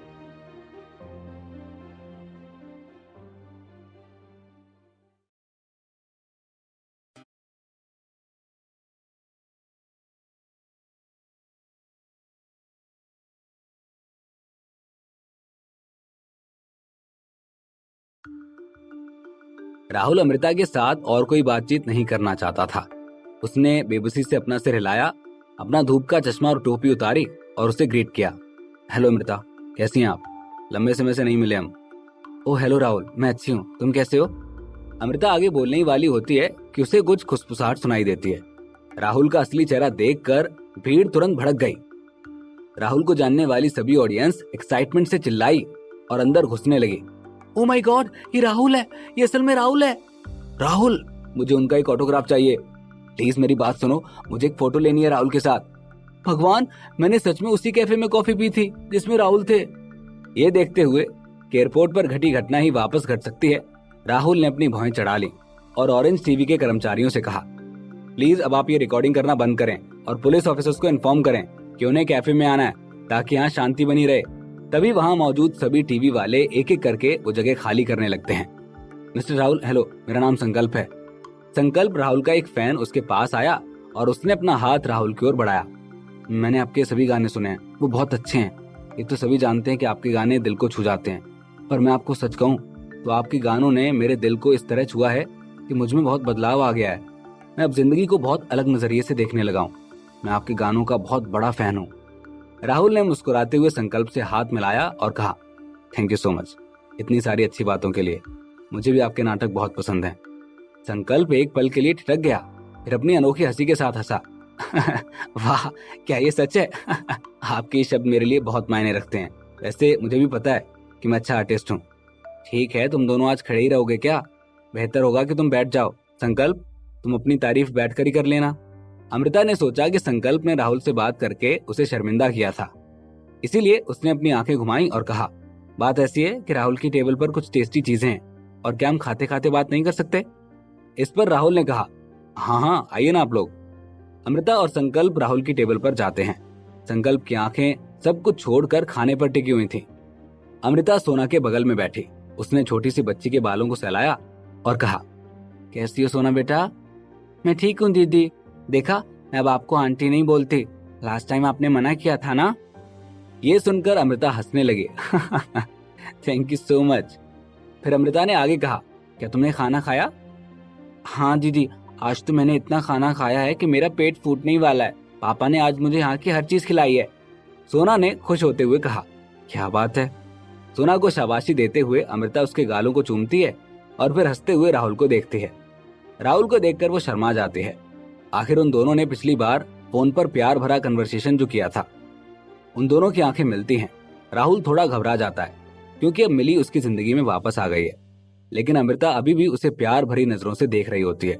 अमृता जैसी कुछ कहने वाली होती है, राहुल इस फीलिंग को बदलने के लिए बोल पड़ता है, अब कुछ और भी ऑर्डर करना है क्या? खाने का ऑर्डर? इसके लिए तो इसी से पूछो। अमृता ने संकल्प की ओर इशारा किया। देखो, इसने तो अभी से खाना शुरू भी कर दिया। संकल्प, जो अभी अभी बैठा ही था और चिकन ड्रमस्टिक उठाकर उसे चबाने ही वाला था, वो एक पल के लिए हैरान रह गया और बोला, अमृता, तुम तो ऐसे बोल रही हो कि जैसे खुद कुछ नहीं खाने वाली। अरे मैं भी नहीं खाऊंगी। इतना कहकर अमृता हंसी और बस उसने टॉपिक बदलना शुरू कर दिया। राहुल, मैंने उस टाइम आपसे माफी नहीं मांगी। मुझे उस दिन का बहुत अफसोस हुआ है। अमृता अभी भी गिल्टी महसूस कर रही है क्योंकि नेहल ने अचानक दरवाजे को अंदर धकेल दिया था और राहुल को उसकी ओर से म्यूजिक वीडियो में भाग लेने से मना कर दिया था। अमृता हमेशा से पर्सनली राहुल से आमने सामने माफी मांगने का मौका ढूंढना चाहती थी, लेकिन अलग अलग रीजन से वो कभी माफी मांग नहीं सके। अब तक इस अचानक से हुई मुलाकात से उसे आखिरकार पर्सनली माफी मांगने का मौका मिला। अमृता की बात सुनकर राहुल ने अपना हाथ हिलाया और शरारत से पलकें झपकाईं। अमृता, आप उस इंसिडेंट के लिए गिल्टी मत फील करिए। इसके अलावा क्या आपने मुझे म्यूजिक वीडियो में नहीं लेने की कीमत नहीं चुकाई? नहीं चलाना आपका म्यूजिक वीडियो? ये सुनकर अमृता ने अपनी जीभ बाहर निकाली और खिलखिलाकर हंस पड़ी। बात तो सही है, लेकिन वो गाना ही ऐसा था कि शायद तुम होते तो भी नहीं चलता। संकल्प, जिसने अभी चिकन लेग खाना खत्म किया था, उसने पहले राहुल और फिर अमृता को देखा और बहुत ही सहज तरीके से कहा, क्या तुम दोनों के बीच कुछ हुआ है? संकल्प के चेहरे पर साफ दिख रहा था कि वो एक गॉसिप करने वाला इंसान है। खाना भी तुम्हारा मुंह नहीं बंद कर सकता है ना? अमृता ने गुस्से से उसकी ओर देखा। राहुल, तुम मुंबई में क्या कर रहे हो? तुम दोनों तो इतने फॉर्मली ड्रेस्ड अप हो। क्या तुम घूमने के लिए नहीं आए हो? राहुल ने अपना सिर हिलाया। नहीं, मैं यहाँ द वॉइस ऑफ भारत की रिकॉर्डिंग के सेकेंड राउंड में पार्टिसिपेट करने के लिए आया हूँ। फिर तुम सोना को यहाँ क्यों लाए हो? क्या ये कन्वीनियंट है? अमृता ने अजीब तरीके से पूछा। कन्वीनियंट? सोना ने जल्दी से कहा। सोना बहुत अच्छी है, मुझे यहाँ बहुत मजा आ रहा है। सोना के एक्सप्रेशंस को देखकर राहुल मुस्कुराया और उसके छोटे से चेहरे पर चुटकी लेते हुए बोला, रिकॉर्डिंग के दौरान मैं सोना को प्राइवेट लाउंज में रखूंगा। वो बहुत आज्ञाकारी है और वो इधर उधर नहीं भागेगी, है ना सोना? सोना उछलकर बोली, हाँ पापा, अब जैसा बोलोगे मैं वैसा ही करूंगी। सोना गुड गर्ल है, वो कभी पापा के काम में डिस्टर्ब नहीं करती है। ओ मेरी सोना, अब दुनिया की बेस्ट बच्ची हो, राहुल ने सोना के सिर पर हाथ फेरते हुए कहा। सोना ने खुशी से अपनी आंखें सिकोड़ ली। ठीक है, मैं जानती हूँ कि सोना बहुत समझदार बच्ची है, पर फिर भी अगर तुम चाहो तो सोना को मेरे पास छोड़ दो। अमृता ने अपनी चिन पर हाथ रखा और आगे कहा, हम आज रात वैसे भी कुछ नहीं कर रहे हैं। इतना राहुल कुछ बोलने ही वाला था कि अचानक उसके फोन की घंटी बजी। Excuse me. राहुल ने अपना हाथ हिलाया, फोन उठाया और जवाब दिया। भाई पलाश, क्या बात है? मुझे ये मत कहना कि तुम मुंबई में हो। क्या तुम बिजी हो और मुंबई नहीं आ सकते? अरे भाई, मुझे भी तो बोलने दो। पलाश ने बोलना शुरू किया। मैं मुंबई नहीं आया हूँ। मैंने इसलिए कॉल किया है क्योंकि अभी अभी ऑरेंज मीडिया सैटेलाइट टीवी के डिप्टी डायरेक्टर का फोन आया। वो तुम्हें उनके शो में पार्टिसिपेट करने के लिए इनवाइट करना चाहते हैं, ट्रेजर हंट के पहले एपिसोड में। तुम्हें क्या लगता है, क्या तुम पार्टिसिपेट करना चाहोगे? मेरी बात सुनो, अभी यहाँ क्या हुआ कि राहुल ने पलाश को सब एक्सप्लेन किया और लास्ट में कहा, प्रोग्राम टीम कितनी कीमत ऑफर कर रही है? देखो, वो तुम्हें शो की रिकॉर्डिंग में पार्टिसिपेट करने के लिए कह रहे हैं क्योंकि वो तुम्हारी पॉपुलैरिटी का फायदा उठाना चाहते हैं, पलाश ने आगे कहा। फिर मुझे उनसे बात करने दो और मैं तुम्हें 6 लाख रुपए के लिए एक एपिसोड रिकॉर्ड करने के लिए कहना चाहता हूँ। तुम बताओ क्या लगता है, ये रेट सही है? असल में 6 लाख रुपए की कीमत एक पॉपुलर टॉप स्टार को एक शो की रिकॉर्डिंग में इनवाइट करने के लिए अच्छी है, लेकिन अब orange media satellite TV Rahul को शो पर लाने की तलाश में है और निश्चित रूप से पलाश एक मोटा पैसा कमाने के इस अच्छे अवसर को जाने नहीं देगा। भाई पलाश, आराम से। राहुल ने अपना सिर हिलाया और जवाब दिया, तुमने जिस प्राइस पर बातचीत की है वो तुम मुझे मैसेज पर बताओ। ठीक है, बस देखते रहो, पलाश ने कॉन्फिडेंस के साथ कहा। हम इसे हाथ से जाने नहीं देंगे। फोन रखने के बाद राहुल ने मुस्कुराते हुए अमृता और संकल्प को देखा और कहा, ऐसा लगता है कि मुझे इस बार आपके साथ जाना होगा। संकल्प की आंखें चमक उठी और उसने कहा, ये अभी कंपनी का कॉल था। राहुल चलो एक साथ इस शो में पार्टिसिपेट करते हैं। ये शो बहुत इंटरेस्टिंग है, कोई स्क्रिप्ट नहीं है, तुम जैसे चाहो इसे खेल सकते हो। हाँ, हम में से किसी के पास भी स्क्रिप्ट नहीं है, अमृता ने कहा। चलो इस शो में मिले मिशन के बारे में बात करते हैं। हमें 2 घंटे के भीतर एक स्पेसिफिक आदमी को ढूंढना है जो कि हमें अगली जगह का क्लू देगा। क्या तुम्हें नहीं लगता कि ये बहुत इंटरेस्टिंग है? मतलब एक अननोन आदमी को इस तरह से ढूंढना बहुत डिफिकल्ट है और बहुत चैलेंजिंग है। राहुल ने सिर हिलाया और कहा, ये बहुत दिलचस्प है, लेकिन अगर मैंने इस शो में भाग लिया तो फिर सोना का क्या? मैं उसे यहाँ तो नहीं छोड़ सकता। पापा, मैं यहाँ नहीं रहना चाहती। सोना ने ना में अपना सिर हिलाया, अपना मुंह थपथपाया और अपनी नाराजगी व्यक्त की। संकल्प तो ये सब सुन रहा था, उसने शर्माते हुए चेहरे से कहा, ठीक है राहुल, अगर तुम सहमत हो तो तुम अपनी बेटी को मेरे साथ छोड़ सकते हो। वहीं दूसरी तरफ पलाश इंडस्ट्री में एक टॉप मैनेजर है। 10 मिनट के भीतर पलाश ने राहुल को एक मैसेज भेजा। फीस के मैटर पर बातचीत हो गई है और रिकॉर्डिंग फीस 8,80,000 तय हुई है। प्लीज शो में पार्टिसिपेट करो, बहुत अच्छा पैसा है। 6 लाख से 8,80,000 तक।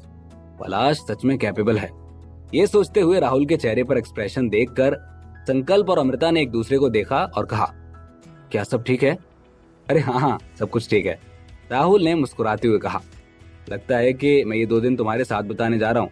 संकल्प ने अपना हाथ राहुल की ओर बढ़ाया और ईमानदारी से कहा, ट्रेजर हंट फैमिली में आपका स्वागत है। राहुल ने भी संकल्प से हाथ मिलाया और कहा, इट्स माय ऑनर दोस्त। राहुल के सडन ज्वाइन होने के कारण सभी मेंबर्स को, मेहमानों को और ट्रेजर हंट फैमिली के पूरे इवेंट ग्रुप को इस कैफे में बुलाया गया था। राहुल ने पहले सुना था कि ऑरेंज मीडिया सैटेलाइट टीवी बहुत अमीर है और अच्छा पैसा देता है, लेकिन राहुल ये नहीं जानता था कि ये इतना अमीर है। ट्रेजर हंट प्रोग्राम ग्रुप ने असल में पूरे कैफे को बुक करने के लिए 10 लाख रुपए खर्च किए और ये केवल एक दिन के लिए था। इस समय कैफे के दूसरे फ्लोर पर एक बड़ा हॉल लोगों से भरा हुआ था। राहुल, मैं आपको बता दूं, ये सभी हमारी ट्रेजर हंट शो की टीम के मेंबर्स हैं। जब मैंने सुना कि प्रोग्राम टीम ने आपको इनवाइट किया है तो ये लोग जल्दी से यहाँ पर आ गए हैं। संकल्प उस भीड़ में खड़ा था। उसने कमरे में लोगों के ग्रुप की ओर इशारा किया और हंसने लगा। ये लोग कोई और नहीं बल्कि legendary TV game show treasure Hunt के क्रू मेंबर्स हैं। ट्रेजर हंट गेम शो के मेंबर्स के अलावा इस कमरे में कई और भी बहुत से स्टार्स हैं जिन्होंने इस शो में पार्टिसिपेट किया है। और एक इंसान जिसने राहुल से यहाँ मिलने की कभी उम्मीद नहीं की थी, वो है मिली। मिली को देखते ही सोना लगभग उछल पड़ी और वो अपनी माँ के पास भागने वाली थी कि मिली ने उसे रोक दिया। किस्मत से छोटी बच्ची बड़ी समझदार है, इसलिए जब उसने मिली को अपना सिर थोड़ा हिलाते हुए देखा तो वो रुक गई, लेकिन उसका छोटा सा शरीर अभी भी मिली के पास जाने को करा रहा था, जैसे कि वो किसी भी समय भागकर उससे गले लग जाएगी। सोना का मासूम सा चेहरा उदास हो गया, पर वो कुछ नहीं कर सकते थे। कमरे में स्टार्स को देखते हुए राहुल ने एक न्यू कमर के रूप में हेलो कहने की रिस्पॉन्सिबिलिटी उठाई। हेलो एवरीवन, मैं राहुल हूँ, मैं यहाँ नया हूँ, प्लीज मेरा ख्याल रखें। ये सुनकर सब हंसने लगते हैं, फिर सब एक एक करके राहुल से मिलते हैं। ये सभी अच्छे आईक्यू वाले समझदार लोग हैं और उन्होंने एक के बाद एक राहुल का शो में वेलकम किया। जब मिली की बारी आई तो वो सेल्फ सेटिस्फाइड लग रही थी और जब उसने राहुल से हाथ मिलाया तो उसने अपने नाखूनों से उसकी हथेली को शरारत से खरोंच दिया। राहुल इतना एक्साइटेड था कि उसने बस लगभग छलांगी नहीं लगाई थी। ये मिली वाकई में बहुत हिम्मत वाली है। इतने लोगों के सामने भी उसने राहुल को चिढ़ा दिया। राहुल के होश में आने से पहले अक्षय सिंह, जो दूर खड़े थे, 2 कदम आगे बढ़े और राहुल को कहा, मिस्टर राहुल, हेलो, मैंने आपके गाने सुने हैं, सभी गाने बहुत अच्छे हैं, मैं अभी भी उन्हें सुनता हूँ। अब आगे इस शो में क्या होगा? क्या राहुल और मिली एक दूसरे के और करीब आएंगे? अमृता और मिली एक ही जगह? राहुल इस सिचुएशन को कैसे संभालेगा? इस प्यारी सी कहानी में क्या होगा अगला ट्विस्ट? जानने के लिए सुनते रहिए सुपरस्टार पापा, सिर्फ पॉकेट एफएम पर।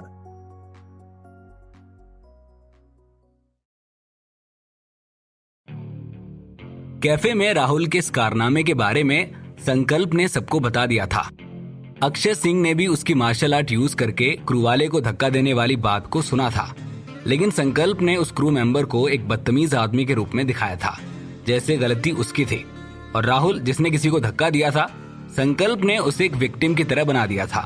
अक्षय सर, ये तो आपका बड़प्पन है, मैं तो केवल उसे धक्का ही दे पाया, लेकिन अगर आप मेरी जगह होते ना तो आपका पंच खाकर तो वो बेहोश ही हो जाता। राहुल पर अक्षय सिंह का इंप्रेशन बहुत अच्छा था, इसीलिए उसने मुस्कुराते हुए जवाब दिया। इस टेरा ग्रह के भारत की दुनिया में अक्षय सिंह एक बहुत फेमस एक्टर हैं, जिसने अनगिनत मूवीज में काम किया है। इन्होंने भी एक साधारण रोमांटिक हीरो बनने के लिए रोमांटिक मूवीज के साथ शुरुआत की थी, लेकिन वो सब फ्लॉप हो गई थी। पर जब इन्होंने एक्शन फिल्में करना शुरू किया और एक खलनायक की भूमिका निभाई तो अक्षय सिंह बहुत फेमस हो गए, क्योंकि उन्होंने न केवल खलनायक के किरदार को निभाया बल्कि अपने अच्छे मार्शल आर्ट स्किल्स को भी पर्दे पर दिखाया। राहुल की बात पर अक्षय सिंह ने थोड़ा अच्छा महसूस किया, लेकिन उसने कभी खुद महसूस नहीं किया कि वो कितना फेमस था। इसीलिए उसने अविश्वास से कहा, सच में? बेशक, मैं तो आपका फैन हूँ, राहुल ने स्वाभाविक रूप से कहा। अक्षय सिंह ने मुस्कुराते हुए कहा, भविष्य में तुम्हें मुझे तुम्हारी टेक्निक सिखानी होगी। बिल्कुल सर, मैं तो हमेशा से उत्सुक रहा हूँ कि मार्शल आर्ट फिल्मों के मेरे आइडियल असल जिंदगी में कैसे होंगे, और देखिए आज आपसे मुलाकात हो गई। जैसे ही अक्षय सिंह कुछ बोलने वाले थे, हर्ष अचानक आगे बढ़ा। उसने राहुल का हाथ पकड़कर गंभीरता से कहा, ठीक है, मैंने आखिरकार अब एक ऐसे व्यक्ति को देखा जो जिंदगी को जी रहा है, और वो सच में काफी इंस्पायरिंग है और उसका नेचर भी अच्छा है। ये कहने के बाद हर्ष थोड़ी देर के लिए चुप हो गया और बोला, और मेरा व्यवहार भी अच्छा है। बेटा हर्ष, तुम इससे उभर नहीं पाओगे, लेकिन ये सच है कि राहुल तुमसे कहीं ज्यादा हैंडसम है। संकल्प ने हर्ष को बदतमीजी से डांटा, अगर राहुल उगता हुआ सूरज है तो तुम डूबते हुए सूरज हो, बल्कि ये समझ लो कि डूब ही गए हो। इन दोनों के एक दूसरे को चिढ़ाने की वजह से वहां मौजूद सभी लोगों का मनोरंजन होने लगा। संकल्प और हर्ष के साथ, जो कि दो फेमस वैरायटी शो स्टार हैं, इनकी मेल ट्रेजर हंट टीम कभी भी बोर नहीं होगी। सभी कुछ देर तक हंसते रहे और फिर डायरेक्टर ने कहा, ठीक है, हमारे कार्यक्रम में मेल्स की तुलना में फीमेल पार्टिसिपेंट्स ज्यादा थी, पर अब मिस्टर राहुल के आने से दोनों के नंबर ठीक हो गए हैं और दोनों टीम बराबर हो गई हैं, 6 मेल और 6 फीमेल। अरे एक मिनट रुको। संकल्प ने छलांग लगाई और डायरेक्टर को टोका, कैसे? क्या हम 7 मेल नहीं हैं? संकल्प, क्या तुम चाहते हो कि राधिका तुम्हें पीट पीट कर मार डाले? नवीन ने वफादारी से राधिका का बचाव किया और तुरंत उठ खड़ा हुआ। संकल्प, तुमने जो गड्ढा खोदा है ना, उसमें मैं नहीं कूदना चाहती, पर लगता है बेचारा नवीन फंस गया। इतना कहकर राधिका मुस्कुराई और आगे बोली, भले ही मैं किसी और रूप में पैदा हुई हूँ, लेकिन अब मैं मन से और तन से एक औरत ही हूँ। राधिका की बात सुनकर संकल्प को थोड़ी शर्मिंदगी महसूस हुई। तभी हर्ष ने कहा, संकल्प के कहने का गलत मतलब नहीं था। संकल्प भी घबराया और बोला, हाँ राधिका प्लीज, मुझे गलत मत समझो। अच्छा कृपया सब सुने, डायरेक्टर ने सारे पार्टिसिपेंट्स को कहा, हमने लॉटरी से सभी मेल और फीमेल पार्टिसिपेंट्स का पेयर बनाया था और उन्हें 5 ग्रुप में बांटा गया था, लेकिन तब 6 फीमेल होने की वजह से मिली को टीम में पार्टनर के बिना छोड़ दिया गया था। लेकिन अब राहुल आ चुके हैं, इसीलिए राहुल अब मिली के साथ एक पेयर बना लेंगे। डायरेक्टर, ये ठीक नहीं है। हाँ, मैं भी राहुल के साथ रहना चाहती हूँ। कैसा रहेगा अगर हम फिर से लॉटरी निकाल दें तो? तुम लोग, मुझे उम्मीद नहीं थी कि तुम ऐसी इंसान हो। संकल्प ने थोड़ा बढ़ा चढ़ाकर ओवर एक्टिंग करते हुए मजाक में कहा, ऐसी लड़कियां हो तुम। जब राहुल नहीं था तब तो सब खुशी खुशी टीम में बट गई थी, लेकिन अब सबको राहुल के साथ रहना है। वाह, एहसान फरामोश। गिरीश, जो कि एक नाटककार था, उसने भी मजाक किया, मोहिनी आप ऐसा कैसे कर सकती हैं?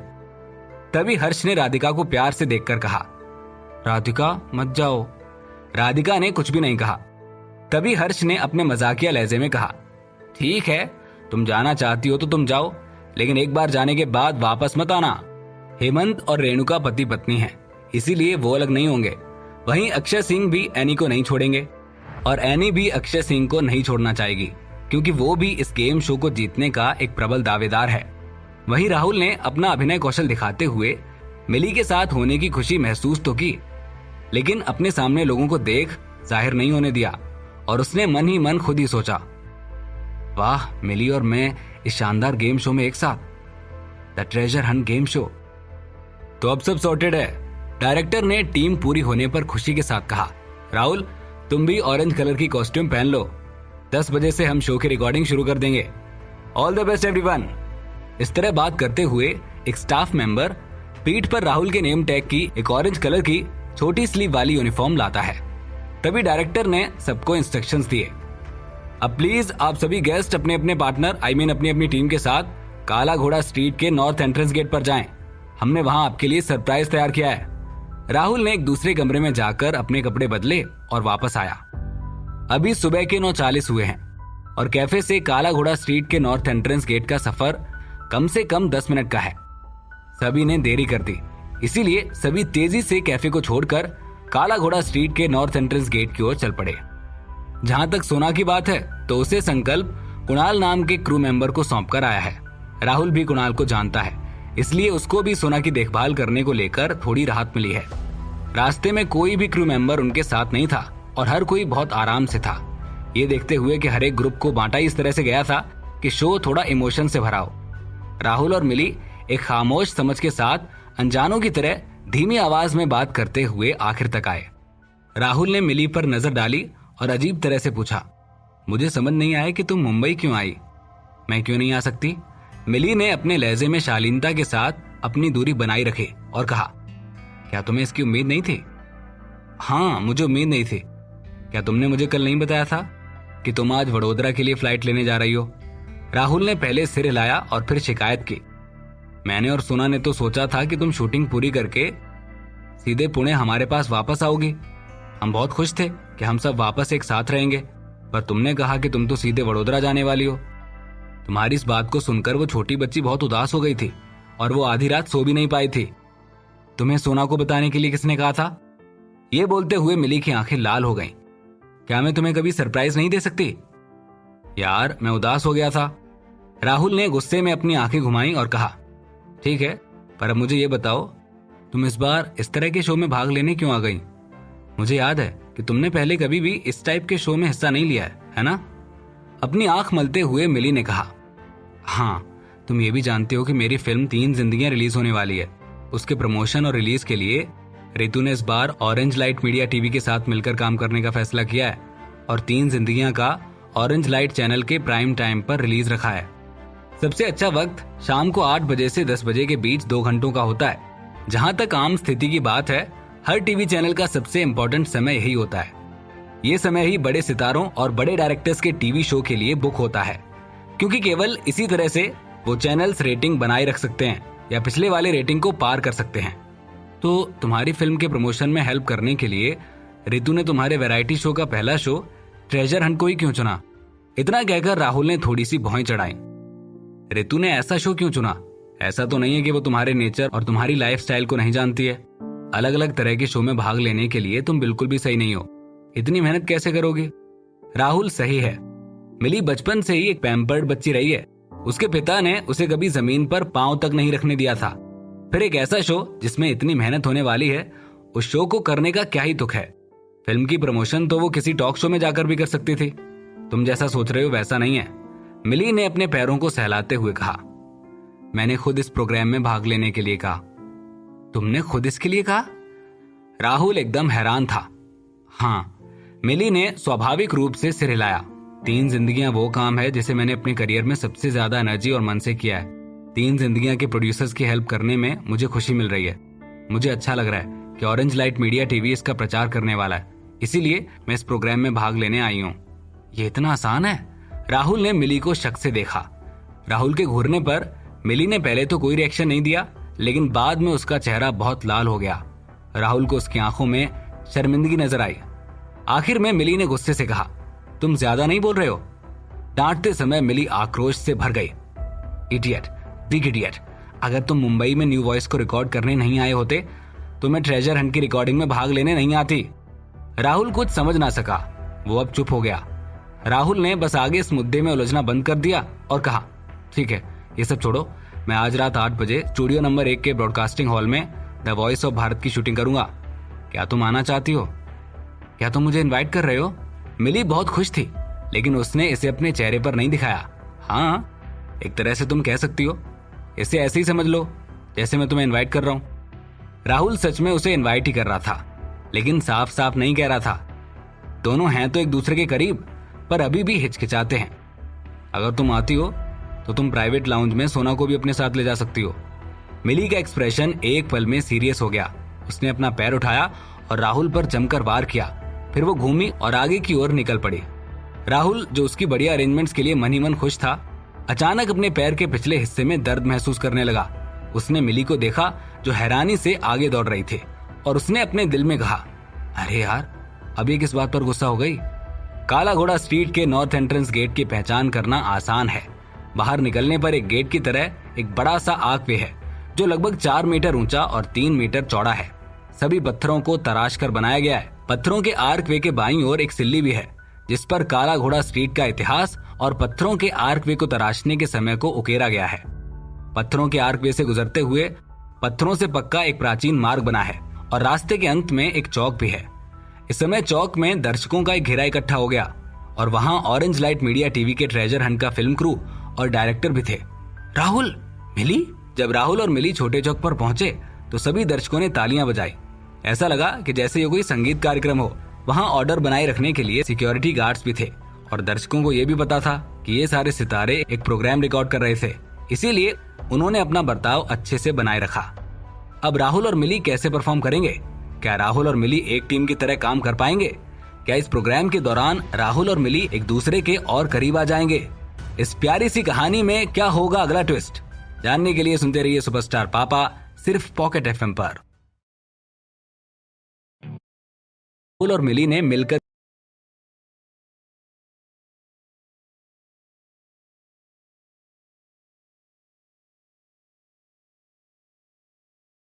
कुछ किया हो और उसमें जीत के इतने करीब पहुंच गए हों। दोनों एक दूसरे को देखते रहे। दोनों लड़कियां उन्हें देखती रहीं। कैमरामैन भी उन पर जूम करने लगा। अचानक से राहुल को समझ आता है कि कैमरा उनकी तरफ है तो वो होश में आता है और अचानक से कहता है, वाह, पहली बार में एकदम परफेक्ट। तभी मिली ने उत्साह से अपने हाथों को रगड़ा और उस चबी लड़की से बॉक्स मांगा। जल्दी करो, हमें बॉक्स दो। ये सुनकर उस लड़की ने सीधे बॉक्स ले लिया और मिली को सौंप दिया। जल्दी खोलो और देखो कि हमारे पानी की बोतल है या नहीं, मिली ने एक्साइटेड होकर कहा। राहुल भी इसके लिए एक्साइटेड है। सच कहें तो कई सालों से उसने ऐसा महसूस नहीं किया है। वहीं मिली ने राहुल को जवाब नहीं दिया, लेकिन धीरे से बॉक्स खोला। बॉक्स के अंदर कागज का एक टुकड़ा था। कागज पर नीली स्याही से एक शब्द छपा था, खाली। ये बोलते हुए राहुल ने स्टॉल वाली लड़कियों की ओर देखने के लिए अपना सिर घुमाया और कहा, तुम लोगों ने हमसे झूठ बोला। हम नहीं जानते किस डिब्बे में क्या है, तुम अगले डिब्बे में जाओ। इतना कहकर दोनों लड़कियां हंसी, मानो उन्हें राहुल और मिली की शर्मिंदगी देखने में मजा आ रहा हो। हाँ हाँ हंसो, तुम लोग बेरहम हो। राहुल ने बेबसी से अपना सिर हिलाया और मिली को अगले व्यापारी के पास ले गया। किस्मत से यहाँ आर झंडे के साथ अभी भी कई व्यापारी हैं। राहुल और मिली ने एक एक करके उनसे जीतने की कोशिश की। जब राहुल कड़ी मेहनत कर रहा था तभी हर्ष और मोहिनी भी इस चौक पर आ गए। राहुल, मिली, क्या तुमने रहस्यमयी पानी ढूंढ लिया है? राहुल और मिली को देखकर हर्ष की आंखें चमक उठी और उसने सीधे झूठ बोला, हमने तो इस पानी को पहले ही ढूंढ लिया। हर्ष की बात सुनकर मिली अवाक रह गई। भाई हर्ष, थोड़ा कम झूठ बोलो। अगर तुम्हें ये पानी मिल गया होता तो क्या तुम अब भी यहाँ आते? अरे मुझे पता है कि मैं तुमसे नहीं छुपा सकता, हर्ष ने हंसते हुए कहा। इसके बारे में क्या ख्याल है? क्या हम एक ग्रुप बना लें? मोहिनी ने भी मिली की ओर देखा। मिली, चलो डिटेल शेयर करते हैं, ठीक है? राहुल ने उन दोनों पर नजर डाली और कहा, इसमें हमारा क्या फायदा, बताओ?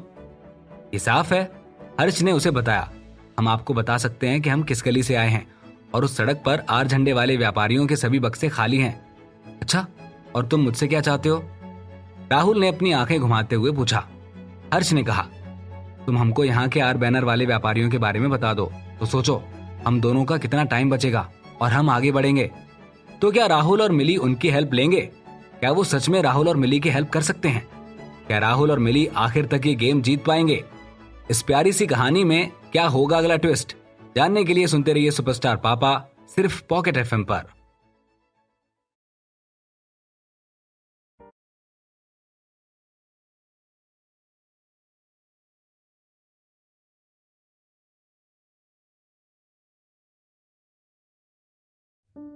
नहीं, ये हम नहीं कर सकते, हम अकेले ही अच्छे हैं। राहुल के बोलने से पहले मिली ने एकदम आगे बढ़कर कहा, तुम्हारे साथ आने से अब कोई मतलब नहीं। मुझे तो लगता है कि वो पानी वाला बॉक्स हम अकेले ही ढूंढ लेंगे। हर्ष चौंक कर मजाक में बोला, यार मिली, तुम ऐसा कैसे कह सकती हो? जरा सोचो, अगर हम साथ रहेंगे तो हमारे जीतने के चांसेस और बढ़ जाएंगे। नहीं नहीं नहीं, हम दोनों को खुद पर भरोसा है, हमें किसी और के साथ की जरूरत नहीं है। इतना कहकर मिली मुस्कुराई और फिर वो राहुल को सबसे दूर की दुकान पर खींच ले गई और बोली, केवल एक स्टोर बचा है, चलो जरा वहां चलकर देखते हैं। हर्ष के कान तेज थे, उसने मिली को बोलते हुए सुन लिया था। फिर उसने मोहिनी का हाथ पकड़ लिया और उस दुकानदार की ओर भागा जिसका जिक्र मिली ने किया था। मोहिनी जल्दी चलो। दोनों को हवा के झोंके की तरह दौड़ते हुए देखकर राहुल ने अचानक अपने चेहरे पर बड़े ही मजाकिया एक्सप्रेशन बनाए, क्योंकि मिली ने चालाकी की थी। उसने हर्ष और मोहिनी को झूठ बोला था। उसने उन्हें उन्हीं दो लड़कियों के स्टॉल पर भेज दिया था जहां राहुल और मिली जा चुके थे, और वहां का बक्सा एकदम खाली था। मिली जो खिलखिला रही थी उस पर नजर डालते हुए राहुल अचानक जोर से चिल्लाया, अरे यार हर्ष, तुम ये कैसे कर सकते हो? हम वहां स्टॉल पर जाने वाले थे, तुम कैसे हमें धोखा देकर वहां पर जा रहे हो? अब तो हम तेजी से दौड़कर वहां जा रहे हैं, इसीलिए हम पहले पहुंचेंगे। हर्ष ने गर्व से राहुल के लिए अपना हाथ बढ़ाया और चेहरे पर एक बहुत ही घमंड भरे एक्सप्रेशन के साथ कहा, हाँ ये बात तो सही है मिली, अब हम क्या करेंगे? ये दोनों तो जीत जाएंगे। ये कहते हुए राहुल ने बेचारे होने का नाटक किया और आहें भरी, लेकिन उसका दिल बहुत मजे में था। हर्ष और मोहिनी को बेवकूफी में उधर जाते देख मिली लगभग एक बड़ी हंसी के साथ लोटपोट होने लगी। राहुल मिली के साथ बहुत खुश महसूस कर रहा था। राहुल ने एक मुस्कान के साथ कहा, मिली तुम बहुत शैतान हो, मुझे उम्मीद नहीं थी कि तुम इतनी शरारती हो, शायद इसीलिए सोना भी शरारती है। मिली ने राहुल पर नजर डाली और पूछा, अब बताओ हम दोनों में से कौन ज्यादा समझदार है? ठीक है तुम महान हो बस। राहुल ने मिली के हाथ को पकड़ लिया और आगे कहा, जाओ वो आखिरी स्टॉल है, वहां जाकर पूछो। यह आखिरी स्टॉल एक छोटी सी दुकान है जहां शराब मिलती है। जैसे ही राहुल और मिली वहां पहुंचे, दुकानदार ने बोलना शुरू कर दिया, राहुल जी, पासे वाला खेल खेलने से पहले आपको मुझे ऑटोग्राफ देना होगा, मेरी बेटी आपकी फैन है। दुकान का मालिक अपने 40वें साल में था। वो धूप की टोपी पहने हुए था और बहुत ही सीधा साधा नजर आ रहा था, और उसके बगल में एक 16 या 17 साल की लड़की बैठी थी जो शायद उस दुकानदार की बेटी है। वो लड़की एक सुंदर मुस्कान के साथ राहुल की तरफ देख रही थी। राहुल ने खुशी से उस दुकानदार से कहा, ठीक है मैं देता हूं आपको ऑटोग्राफ, लेकिन फिर आपको हमें जिताना होगा। ये सुनते ही दुकानदार और उसकी बेटी ने अपना पासा निकाला और उसे जमीन पर रोल कर दिया। ऐसा लगता है कि भगवान ने राहुल की प्रार्थना को सुन लिया, क्योंकि उन बाप बेटी की किस्मत बिल्कुल नहीं चली और उन दोनों के केवल एक एक अंक ही आए। दुकानदार और छोटी लड़की ने एक दूसरे को देखा। ये उन्हें बहुत ही सरप्राइजिंग लगा। राहुल को विश्वास नहीं था कि वो दोनों इतने अनलकी होंगे कि वो कोई बड़ा अंक नहीं ला पाएंगे। अरे वाह, मैं सच में आप दोनों को थैंक यू कहना चाहता हूं। फिर इतना कहकर राहुल और मिली के पास से जमीन पर रोल हुए।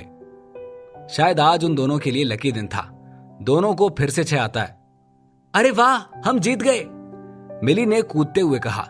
मिली की खुशी का ठिकाना नहीं था। वहीं दुकानदार ने बूथ के दराज से एक बॉक्स निकाला और उसे खोला। ये लीजिए, ये बक्सा है। राहुल और मिली दोनों ऐसे ही बॉक्स को देखने लगे और तभी बक्से में निकला रहस्यमयी पानी। अरे ये तो रहस्यमयी पानी है, बहुत बढ़िया। बॉक्स में लिक्विड से भरी बड़ी बोतल को देखकर राहुल और मिली ने खुशी से ताली बजाई और चिल्लाए, ग्रेट। मिली को तो ऐसा लगा कि जैसे उसने खजाने की खोज की है और वो काफी उत्साहित थी। वहीं राहुल जल्दी से शांत हो गया।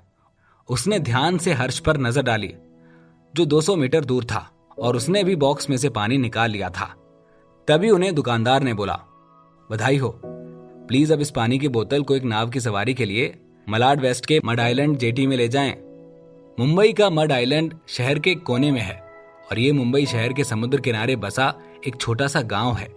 ये अपनी खूबसूरत हरियाली और समुद्र के लिए पूरे भारत में प्रसिद्ध है। यहाँ मुंबई के 3-4 बड़े बीच हैं। काला घोड़ा मार्केट से मड आइलैंड अच्छा खासा दूर है। वहां तक जाने में लगभग 50 मिनट का समय लगता है और यहाँ अभी लगभग 10:30 बज रहे हैं। राहुल ने पानी की बोतल को वापस बॉक्स में डाल दिया और फिर उसे थैंक यू कहा। You are welcome. दुकानदार ने बार बार अपने हाथ हिलाए और उसके बगल में खड़ी छोटी लड़की के कंधे को थपथपाया। तुम अपने आइडल को अपने लिए ऑटोग्राफ देने के लिए क्यों नहीं कहती हो? ये सुनकर छोटी लड़की शर्मा गई। उसने राहुल का एक सुंदर पोस्टर और एक कलम निकाली और उसे राहुल को सौंप दिया और धीमी आवाज में कहा, क्या आप मेरे लिए इस पर साइन कर सकते हैं? मैं आपकी बहुत बड़ी फैन हूं। जब राहुल ने वो पोस्टर देखा तो ये वॉइस ऑफ भारत के प्रोग्राम टीम की ली गई तस्वीरों में से एक था। पेन लेने और पोस्टर पर ऑटोग्राफ देने के बाद राहुल ने अचानक पूछा, आपका नाम क्या है? Mary John. छोटी लड़की की आवाज एकदम पतली सी थी। ओके। राहुल ने सिर हिलाया और पोस्टर पर खाली जगह पर लिखा, मैं प्यारी मैरी जॉन की खुशी और अच्छे भविष्य की कामना करता हूं। फिर राहुल ने उसे एक सुंदर मुस्कान दी और फिर पोस्टर को उस छोटी लड़की को वापस सौंप दिया। छोटी लड़की ने बार बार खुशी में राहुल को थैंक यू कहा। ठीक है, अब हम एक नाव लेने के लिए मड आइलैंड पर जा रहे हैं और अगर मौका मिला तो हम फिर से मिलेंगे। चलो बाय। राहुल ने मिली का हाथ अपने हाथ में लिया और अलविदा कहते हुए वहां से निकल गया। मड आइलैंड, राहुल बुदबुदा रहा था। मिली ने भी मस्ती भरी आंखों से देखते हुए कहा, इस बार हम पक्का सबसे आगे चल रहे हैं। और इसी तरह राहुल और मिली एक दूसरे से बातें करते हुए काला घोड़ा मार्केट के बाहर चल दिए। जब वो काला घोड़ा मार्केट के बाहर आए तो प्रोग्रामिंग टीम ने पहले से ही गाड़ियों का इंतजाम कर रखा था। तभी एक क्रू मेंबर जिसका नाम कुणाल था, जिसके साथ संकल्प ने सोना को छोड़ा था, वो वहां पर आया। उसके साथ सोना भी थे। उसने अपनी डायरेक्टर टीम से बात की और इस बात की परमिशन ले ली कि वो सोना को अपने साथ रखकर राहुल और मिली को शूट करने वाली टीम में शामिल हो जाए। डायरेक्टर टीम के पास कुणाल की बात मानने के अलावा और कोई चारा नहीं था। इसीलिए कुणाल ने एक छोटा कैमरा सेटअप किया और रिकॉर्डिंग के साथ राहुल की कार में एंट्री की और सोना को भी उसी कार में बैठने का मौका मिल गया। 50 मिनट की यात्रा में कार को मुंबई की सड़कों पर तेजी से लेकिन अच्छे ढंग से चलाया गया। जब राहुल, मिली, सोना और बाकी क्रू वाले मड आइलैंड की जेटी पर पहुंचे तो वहां पर कुछ भी नहीं था। केवल ऑरेंज मीडिया सैटेलाइट टीवी के कपड़ों में कर्मचारी रिकॉर्डिंग के लिए जेटी के चारों ओर इंतजार कर रहे थे। क्या हम फर्स्ट नंबर पर हैं?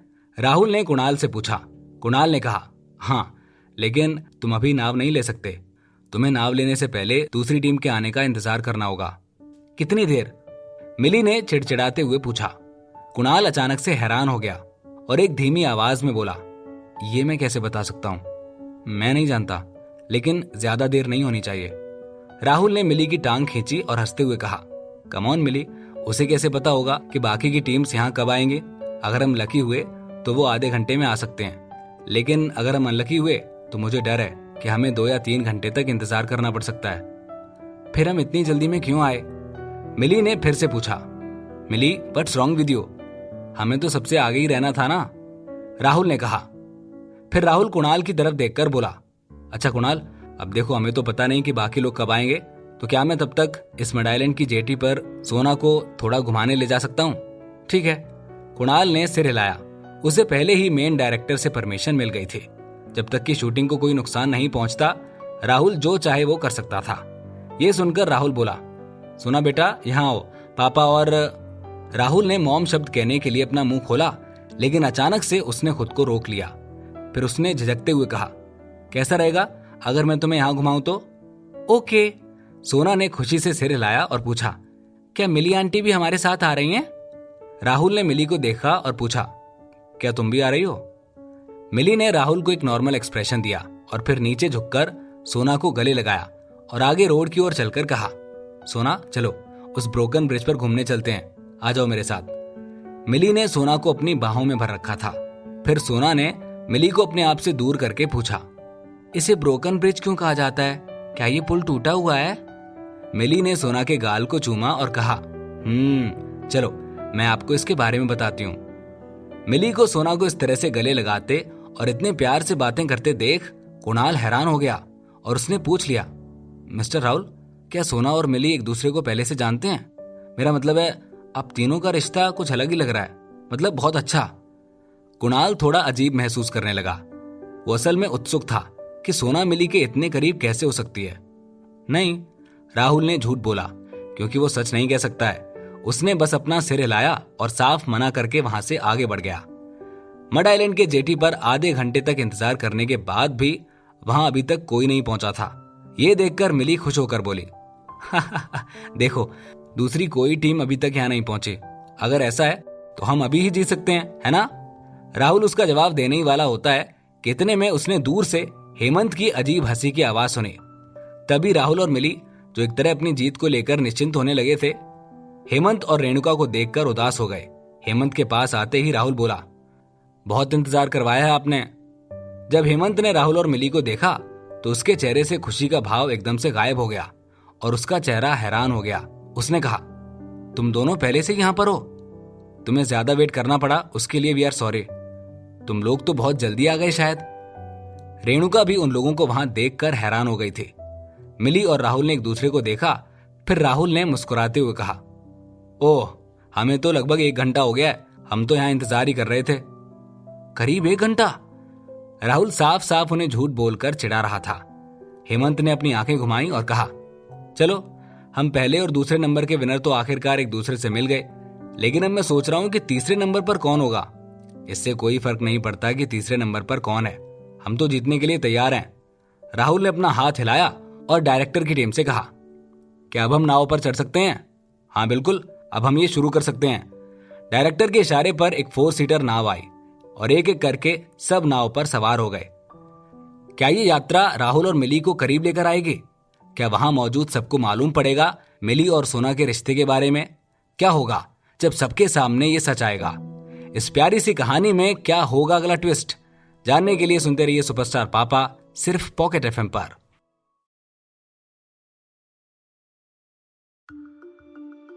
एक एक करके सब नाव पर सवार हो गए।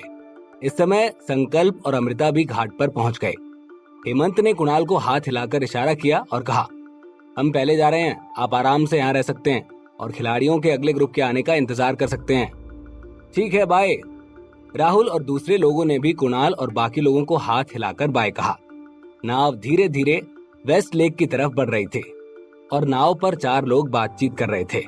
हेमंत की पत्नी रेणुका, जो कि एक अभिनेत्री है, उसने मिली से कहा, मिली, मुझे याद है कि ये पहली बार है जब तुमने इतने सालों पहले डेब्यू करने के बाद एक अलग शो में भाग लिया है। हाँ, ये तो सही कहा आपने। मिली ने सिर हिलाया। वैसे राहुल और मिली के बीच का रिश्ता अब झलकने लगा था, लेकिन अब वो एक प्रोग्राम शूट कर रहे हैं, तो दोनों के लिए इतने करीब नजर आना आसान नहीं है। उन्हें एक दूसरे से दूरी बनानी होगी। जो भी हो, लेकिन बात करने के लिए कुछ तो होना चाहिए। तो राहुल ने बातचीत संभाली और पूछा, अपनी फीलिंग के बारे में बात करें? क्या तुम्हें ये माहौल पसंद है? हाँ, मुझे ये पसंद है। मिली ने अपनी बाहें खोली और कहा, और मैं बहुत अच्छा और शांत महसूस कर रही हूँ। शांत? हाँ, सच में तुम सही कह रही हो। हेमंत ने भी महसूस किया कि हाँ, सच में बहुत शांति है। तभी राहुल ने कहा, यहाँ का मौसम अच्छा है और हवा बहुत ताजा है। राहुल, जिसे एक भागदौड़ वाली जिंदगी की आदत हो चुकी है, वो शायद ही कभी आराम करता है। उसने आगे कहा, अगर तुम्हें रहने के लिए एक नई जगह चुनने का मौका मिले तो क्या तुम इस जगह को चुनोगे? ये एक अच्छा सवाल है। हेमंत की आंखें चमक उठी। मैं निश्चित रूप से इस जगह को चुनूंगा। हो सकता है कि शायद मेरे शहर में लाइफ यहाँ से ज्यादा धीमी और शांत नहीं है, लेकिन मैं यहाँ शहर के भीड़भाड़ वाले इलाके से ज्यादा इस ठहराव को पसंद करूंगा, जहाँ जिंदगी थोड़ी धीमी और शांत लगती है। मैं भी। रेणुका ने भी हेमंत की हाँ में हाँ मिलाते हुए कहा, मुझे हमेशा लगता है कि एक भागदौड़ वाले बड़े शहर में रहना बेकार ही है। आप जिस लाइफ को अच्छी बनाने के लिए काम कर रहे हो, पैसे कमा रहे हो, पर क्या वो आपकी लाइफ को बेटर बना रहे हैं? ना तो आप अच्छी हवा में सांस ले पा रहे हो और ना ही आप शांति से रह पा रहे हो। राहुल ने मिली को देखा और पूछा, मिली, तुम्हारा क्या ख्याल है? मिली ने एक नजर राहुल पर डाली और कहा, शायद।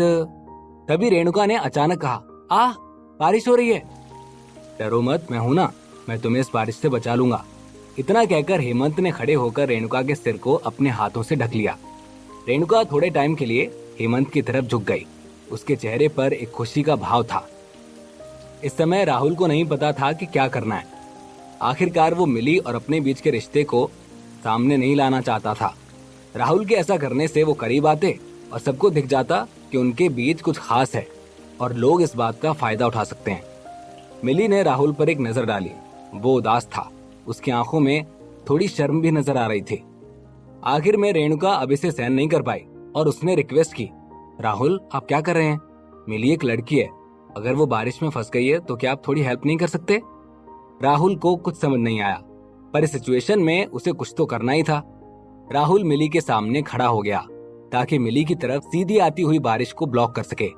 वहीं राहुल की बाहों पर झुकते हुए मिली के चेहरे पर एक शर्मीली मुस्कान आ गई, लेकिन तभी उसने लंबे बालों से खुद के चेहरे को कवर किया ताकि कैमरे भी इस सीन को कैप्चर ना करें। इस समय एक काली ढकी हुई नाव, जो दोनों साइड से ट्रांसपेरेंट थी, उसी तरफ बढ़ी। संकल्प, अमृता, अक्षय और राधिका इसमें बैठे थे। वाह, ये बहुत रोमांटिक है। देखो, बारिश में क्रूज, ये कितना रोमांटिक है, हम पिक्चर्स ले सकते हैं। अक्षय को छोड़कर बाकी तीनों बातूनी थे। बारिश में राहुल और दूसरे लोगों को देखकर वो सभी हंसे और चिढ़ाने भी लगे। तुम इतना क्यों हंस रहे हो? वाह, मुझे ये मत बताओ, बारिश सच में तेज हो रही है। ब्लैक कवर नाव में हंसी का माहौल है। संकल्प और अन्य सभी बातें कर रहे थे। यहाँ तक कि अक्षय भी धीरे धीरे उनकी बातों में इन्वॉल्व हो रहे थे और खुद को हंसने से रोक नहीं पा रहे थे।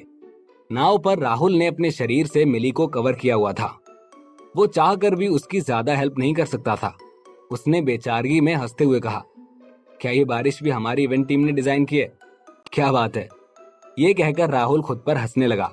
तभी हेमंत ने भी शिकायत करना शुरू कर दिया। उनको बारिश से बचाव के लिए कुछ तो करना चाहिए। ये सुनकर मिली और रेणुका सभी मुस्कुराए।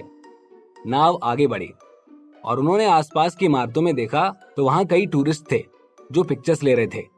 दोनों तरफ के टूरिस्ट को देखते हुए हेमंत ने पूछा, तुम इतनी खुशी से क्यों मुस्कुरा रहे हो? आर्टिफिशियल बारिश? तभी कुछ चीजें आसमान से गिर गईं। राहुल ने उसे पकड़ने के लिए अपना हाथ फैलाया। ये एक छाता था जिसके अंदर 4 छाते और भी थे। धन्यवाद धन्यवाद। राहुल ने आसपास के पर्यटकों को धन्यवाद दिया, एक छाता खोला और कहा, दोस्तों, जिन्होंने हमें छाते दिए हैं हमारी टीम से कांटेक्ट करना ना भूलें और उनसे पैसे की बात कर लें। हमारी टीम के पास पैसों की कमी नहीं है। राहुल और हेमंत इतने मूर्ख नहीं थे कि उन सभी अम्ब्रेलास को एक साथ खोलकर बैठ जाएं। इसके तुरंत बाद राहुल और हेमंत ने एक एक छतरी खोली और राहुल मिली ने और हेमंत रेणुका ने छाते से खुद को ढक लिया। आखिरकार एक छाता भी आपको एक सीमा तक ही कवर कर सकता है। एक छतरी में 2 लोग बारिश के पानी को तभी रोक सकते हैं जब वो एक दूसरे के बहुत पास हों। मिली प्रेजेंट सिचुएशन का बहुत आनंद ले रही थी क्योंकि इस तरह से वो एक दूसरे के करीब हो सकते थे।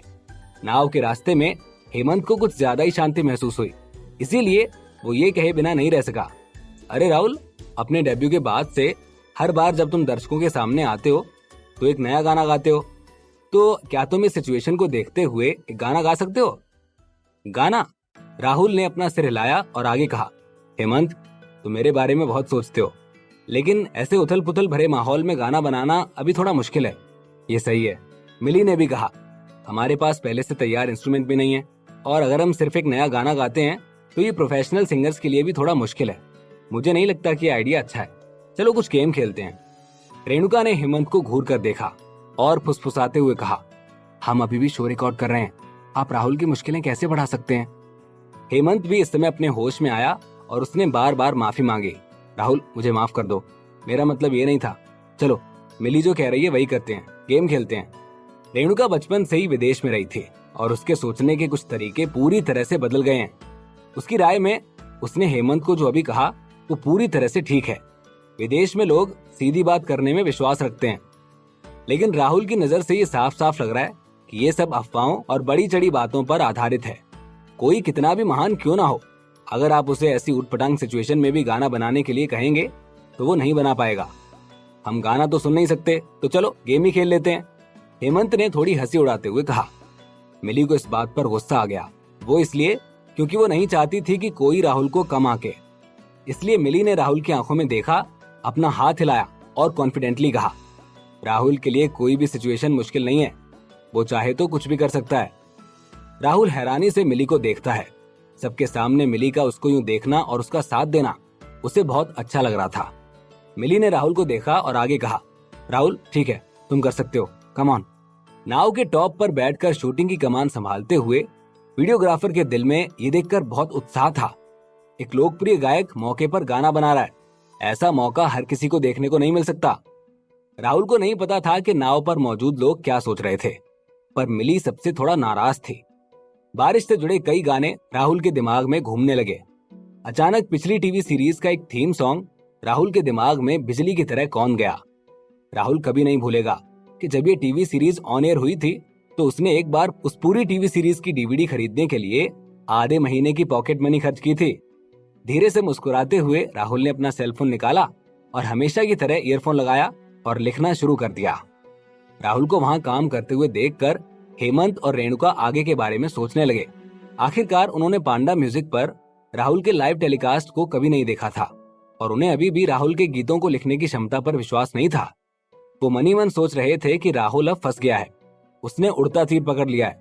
हेमंत मन ही मन राहुल की हंसी उड़ा रहा था, लेकिन मिली के भरोसे का क्या? राहुल को अपना वादा पूरा नहीं कर पाने का डर और चिंता थे। वहीं मिली के चेहरे पर घमंड था। उसे यकीन था कि राहुल कभी भी उसके भरोसे को नहीं तोड़ सकता। राहुल में बहुत काबिलियत है, वो हर चैलेंज को जीत सकता है। मिली ने राहुल को हिम्मत भरी नजरों से देखा। मिली की नजरों ने न जाने राहुल को कैसी हिम्मत दी कि उसने अपनी कमर कस ली और इस चैलेंज को जीतने की ठान ली। राहुल को मूड में आते देख मिली का दिल आखिरकार शांत हो गया। लगभग 10 मिनट के बाद राहुल ने फोन के अरेंजर सॉफ्टवेयर पर क्लिक किया और उसी समय वॉल्यूम को तेज कर दिया। वीडियोग्राफर ने अचानक फुर्ती दिखाई और अपने सिर के ऊपर टेढ़े छाते की परवाह किए बिना उसने राहुल को कैमरे से शूट किया। वहां मौजूद लोगों में खुसफुसाहट होने लगी।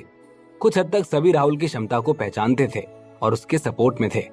और फाइनली राहुल का गाना तैयार हो गया। राहुल खुद भी खुशी से झूम उठा। आखिरकार उसने एक डिफिकल्ट काम को अंजाम दे दिया। राहुल के गाना शुरू करते ही सब खामोश हो गए। सब सच में हैरान रह गए कि राहुल ने इतनी जल्दी इतना अच्छा गाना बना लिया। ये आम आदमी नहीं हो सकता है, ये जादूगर है। कोई इतनी जल्दी गाना कैसे लिख सकता है? इस गाने के सरल और सुंदर बोलों ने सभी लोगों का ध्यान आकर्षित किया। हेमंत और रेणुका भी दंग रह गए और वो भी राहुल के गाने में गुम होते चले गए। इस गाने के बोल भी इस मौके के लिए बिल्कुल सही हैं। इस धुंधली बारिश में बादल और धुंध धीरे धीरे वेस्ट लेक के ऊपर से गुजर रहे हैं और सब कुछ बादलों और कोहरे से घिरा हुआ है, जिससे साफ साफ देखना मुश्किल हो गया है। नाव पर 3 लोग नहीं, कैमरामैन और नाविक की गिनती करते हुए 5 लोग होने चाहिए, जिनमें से सभी राहुल के शब्दों से एकदम चुप हो गए थे। लेकिन वो राहुल के गीत में दिखाए गए प्रेम दृश्य की भावनाओं में बहने से खुद को रोक नहीं पाए। गीत का जादू अचानक बढ़ता जा रहा है और राहुल की आवाज अचानक और उठती जा रही है। सुनने वालों के चेहरे अचानक से दुखी हो गए। वो यकीन नहीं कर पा रहे थे कि राहुल के गाने के साथ साथ वो कैसे बहते चले जा रहे हैं। राहुल के हर शब्द को वो महसूस कर रहे थे। उनकी आंखों के सामने एक छोटी सी सड़क पर एक जवान लड़की किसी का इंतजार कर रही थी। बारिश में भीगती हुई लड़की, जिसकी आंखों में किसी का बेसब्री से इंतजार है। उस लड़की की सारी कहानी पर राहुल ने अपना गाना लिख दिया। गाने को सुनते सुनते सभी को लगने लगा कि जैसे वो सभी उस लड़की को जानते हैं। वहां गाना सुन रहे सभी लोगों को उस लड़की की एक एक फीलिंग महसूस हो रही थी। राहुल के शब्दों में ऐसा जादू था कि उन सबके रोम रोम खड़े हो गए थे। लोगों को राहुल का गाना कितना पसंद आएगा? क्या लोग राहुल को अब पहले से भी ज्यादा पसंद करने लगेंगे? क्या राहुल इस गाने के जरिए मिली को अपने दिल की बात बता रहा है? इस प्यारी सी कहानी में क्या होगा अगला ट्विस्ट? जानने के लिए सुनते रहिए सुपरस्टार पापा, सिर्फ पॉकेट एफएम पर।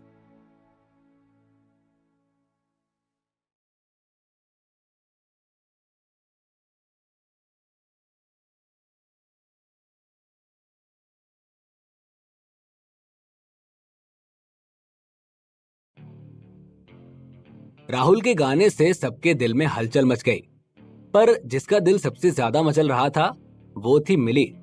मिली खुद को राहुल के करीब जाने से रोक नहीं पा रही थी। गाना खत्म हो गया, पर मिली ने अपनी नजरें राहुल से नहीं हटाई। Thank you so much. अगर तुम नहीं होती तो मैं ये कभी नहीं कर पाता। इस गाने की इंस्पिरेशन तुम ही हो। राहुल ने मिली के पास जाकर धीरे से कहा।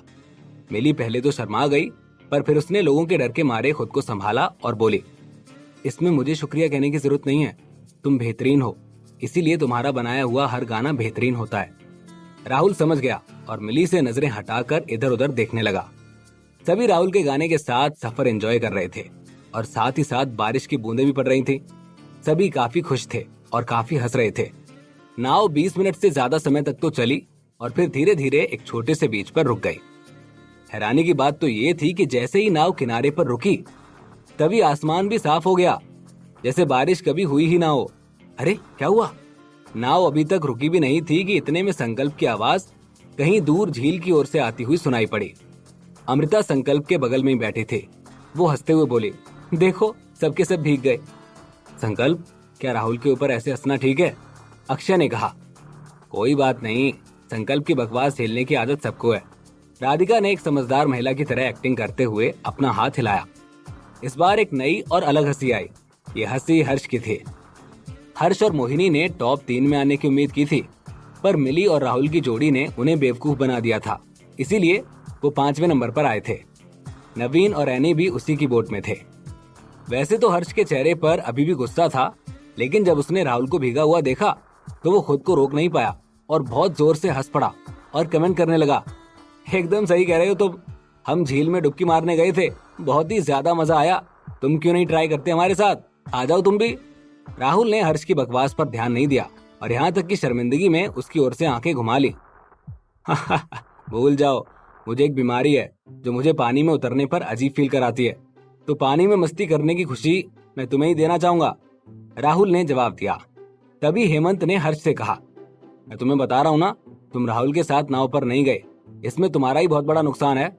हेमंत ने हर्ष और दूसरी नावों पर बैठे बाकी लोगों को राहुल के गाने के बारे में बताया। राहुल ने अभी अभी एक गाना भी लिखा है, क्लासिक गानों के मुताबिक राहुल का बनाया गया ये गाना भी काफी अच्छा है। राहुल हेमंत को हैरानी से देखने लगा। सच में? संकल्प ने अपनी आंखें झपकाई और कहा, राहुल तो अभी नाव पर सवार थे और इतनी बारिश थी, फिर कैसे उन्होंने गाना बना दिया? हर्ष ने इस पर विश्वास नहीं किया और कहा, मैंने मेरे एक दोस्त से भी पूछा था जो गाने लिखता है, मतलब कंपोज करता है, पर उसे गाने बनाने में बहुत टाइम लगता है और ये काफी महंगा होता है, इतने कम समय में गाना कैसे बनाया जा सकता है? राहुल ने हर्ष पर एक नजर डाली। हर्ष समझ गया और उसने अपने आप पर कंट्रोल किया। हेमंत ने रेणुका और राहुल ने मिली को हाथ दिया और किनारे पर उतरने में हेल्प की। किनारे पर स्टाफ के लोग लंबे समय से इंतजार कर रहे हैं।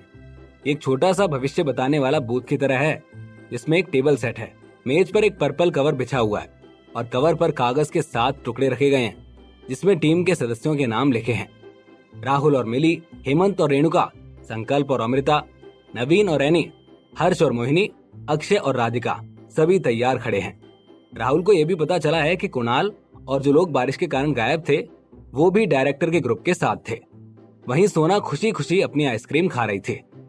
लोगों के ग्रुप्स अपने आगे और पीछे की छोटी छोटी टेबल पर आ गए। सभी को ढेर सारी शुभकामनाएं अपनी अपनी बोतलों को ढूंढने के लिए।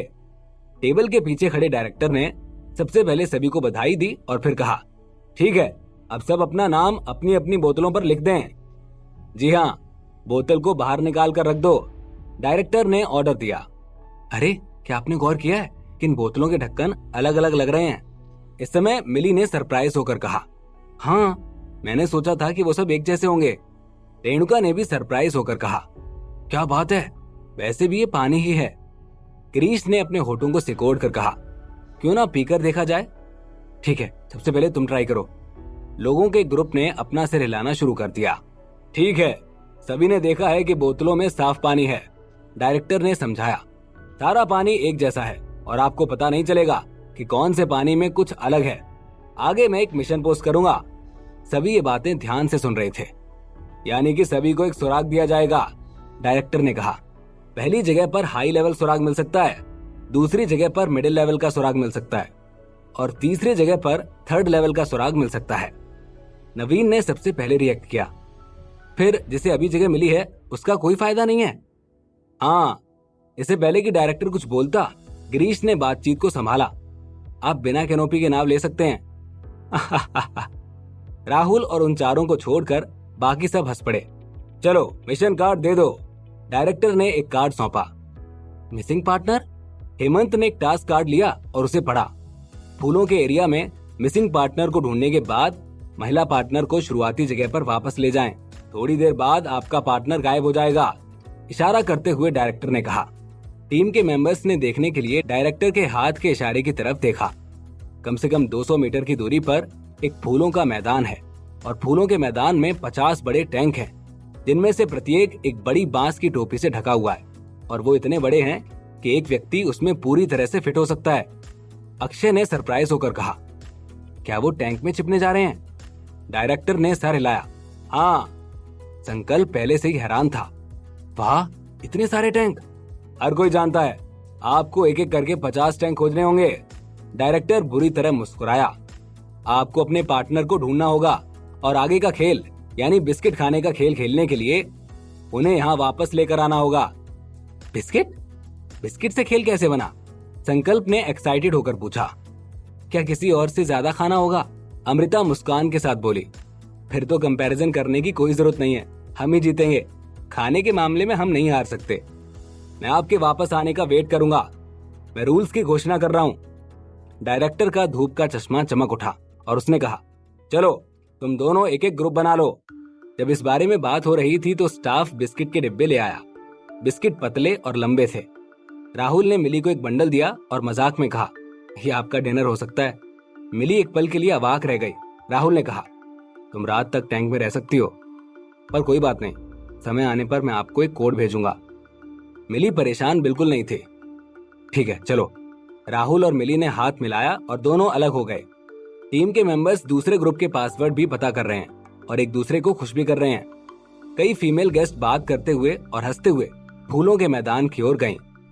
इस समय 1 दर्जन से ज्यादा फीमेल स्टाफ बाहर निकला और बिना एक शब्द कहे आगे बढ़कर फीमेल गेस्ट को पकड़ने के लिए फूल के खेत की ओर दौड़ पड़े।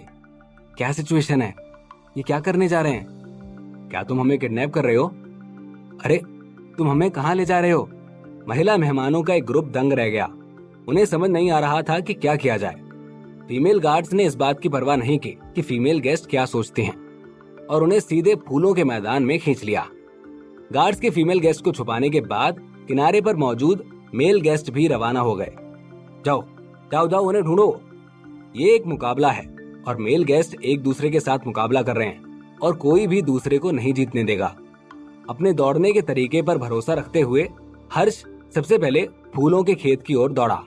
पास में एक बड़ा सा सामान देखकर हर्ष सीधे उस पर रखी बांस की बड़ी टोपी को उठाने चला गया। बहुत खूब। बांस की बड़ी टोपी अभी अभी खोली गई थी। हर्ष के पास ये देखने का समय नहीं था कि अंदर कोई है या नहीं। तभी एक बड़े बर्तन से उस पर ठंडा पानी गिरा और सीधे उसके चेहरे पर छींटे आईं। हर्ष स्तब्ध हो गया। ये क्या बकवास है? मुझे गीला होना बिल्कुल पसंद नहीं है। मुझे गीले होने से घिन आती है, हर्ष ने चिढ़ते हुए कहा। राहुल ने हर्ष को छेड़ा। क्या अभी भी तुम किसी के भीगने पर हंसोगे? हर्ष ने अपना मुंह सिकोड़ लिया। अरे ये सब क्या हो रहा है? रेणुका तुम कहाँ छुपी हो? हेमंत भी अब बहुत परेशान हो गया। ऐसा ही बाकी दूसरे मेल गेस्ट के साथ भी हुआ। राहुल को छोड़कर बाकी सभी ठिठुर रहे थे और उनके दिल तेजी से धड़क रहे थे। मैं जाऊंगा। ये क्या सिचुएशन है? हर्ष सबसे बदकिस्मत था, नवीन ने आत्मविश्वास से कहा और उसने बांस की 4 या 5 बड़ी टोपियां पलट दी और वो ऊपर से नीचे तक लगभग गीला हो गया था। वाह प्रोग्रामिंग टीम, ये बहुत मजेदार है। हम सब भीग गए। ये कहते हुए नवीन ने अपने गीले कपड़ों की तरफ देखा। वहीं संकल्प का टॉप सूखा था लेकिन उसकी पैंट गीली थी, इसीलिए उसने कहा, तुमने केवल मेरी पैंट क्यों गीली की? अरे भाई राहुल, आप सूखे क्यों हैं? अक्षय थोड़ा हैरान था। इसने कहा कि मैं गीला नहीं हुआ। राहुल ने अपने बदन पर कपड़ों की ओर इशारा करते हुए कहा, देखो ये सब गीला है। जब अभी बारिश हुई तो आप भीग गए थे। हर्ष ने हंसते हुए कहा। अरे टाइम बर्बाद मत करो, चलो जल्दी से किसी को तो ढूंढते हैं। राहुल ने अपना सर हिलाया और दूसरी तरफ एक टैंक की ओर दौड़ा। मिली मिली, क्या तुम हो? अचानक टैंक में सीटी बजने की आवाज आई। राहुल को रिएक्शन मिली और उसने ध्यान से बांस की टोपी उठा ली। बहुत खूब। एक बड़े बर्तन से ठंडा पानी डाला गया। क्योंकि राहुल ने बचपन से ही जानवरों के खेल का अभ्यास किया था, इसलिए उसका शारीरिक लचीलापन हर्ष और बाकी दूसरे लोगों से कहीं अधिक था। ठंडे पानी को गिरते देख राहुल के पैर तेजी से आगे बढ़े, मानो वो नाच रहा हो और एक घेरे में घूम रहा हो। पानी की छींटें राहुल के पास से उड़ गईं। दूर से राहुल को इस तरह चकमा देते हुए देखकर अक्षय की आंखें चमक उठी और उन्होंने मन ही मन सोचा, ये सच में एक मास्टर है। जहां मेल गेस्ट साथी की तलाश में हैं, वहीं समय भी चुपचाप बीत रहा है। बाद में राहुल भी छींटे पड़ने के खेल से बच नहीं सका, क्योंकि उसने अमृता को पाया। ये अमृता पानी का एक बर्तन पकड़े हुई थी। बांस की टोपी उठाते समय राहुल ने ध्यान नहीं दिया और अमृता ने पानी के छींटे मार दिए। तुम बहुत बुरी हो। राहुल ने बेबसी से सिर हिलाया और वो पानी से गीला हो गया था। अमृता अपने चेहरे पर एक गर्व के भाव के साथ टैंक में बैठ गई। ये तुम लोग हो? नहीं, मुझे आपको कवर करना है। इतना कहकर संकल्प की ओर देखते हुए राहुल मुस्कुराया और उसने पाया कि संकल्प अभी भी उसे दूर से ढूंढ रहा था।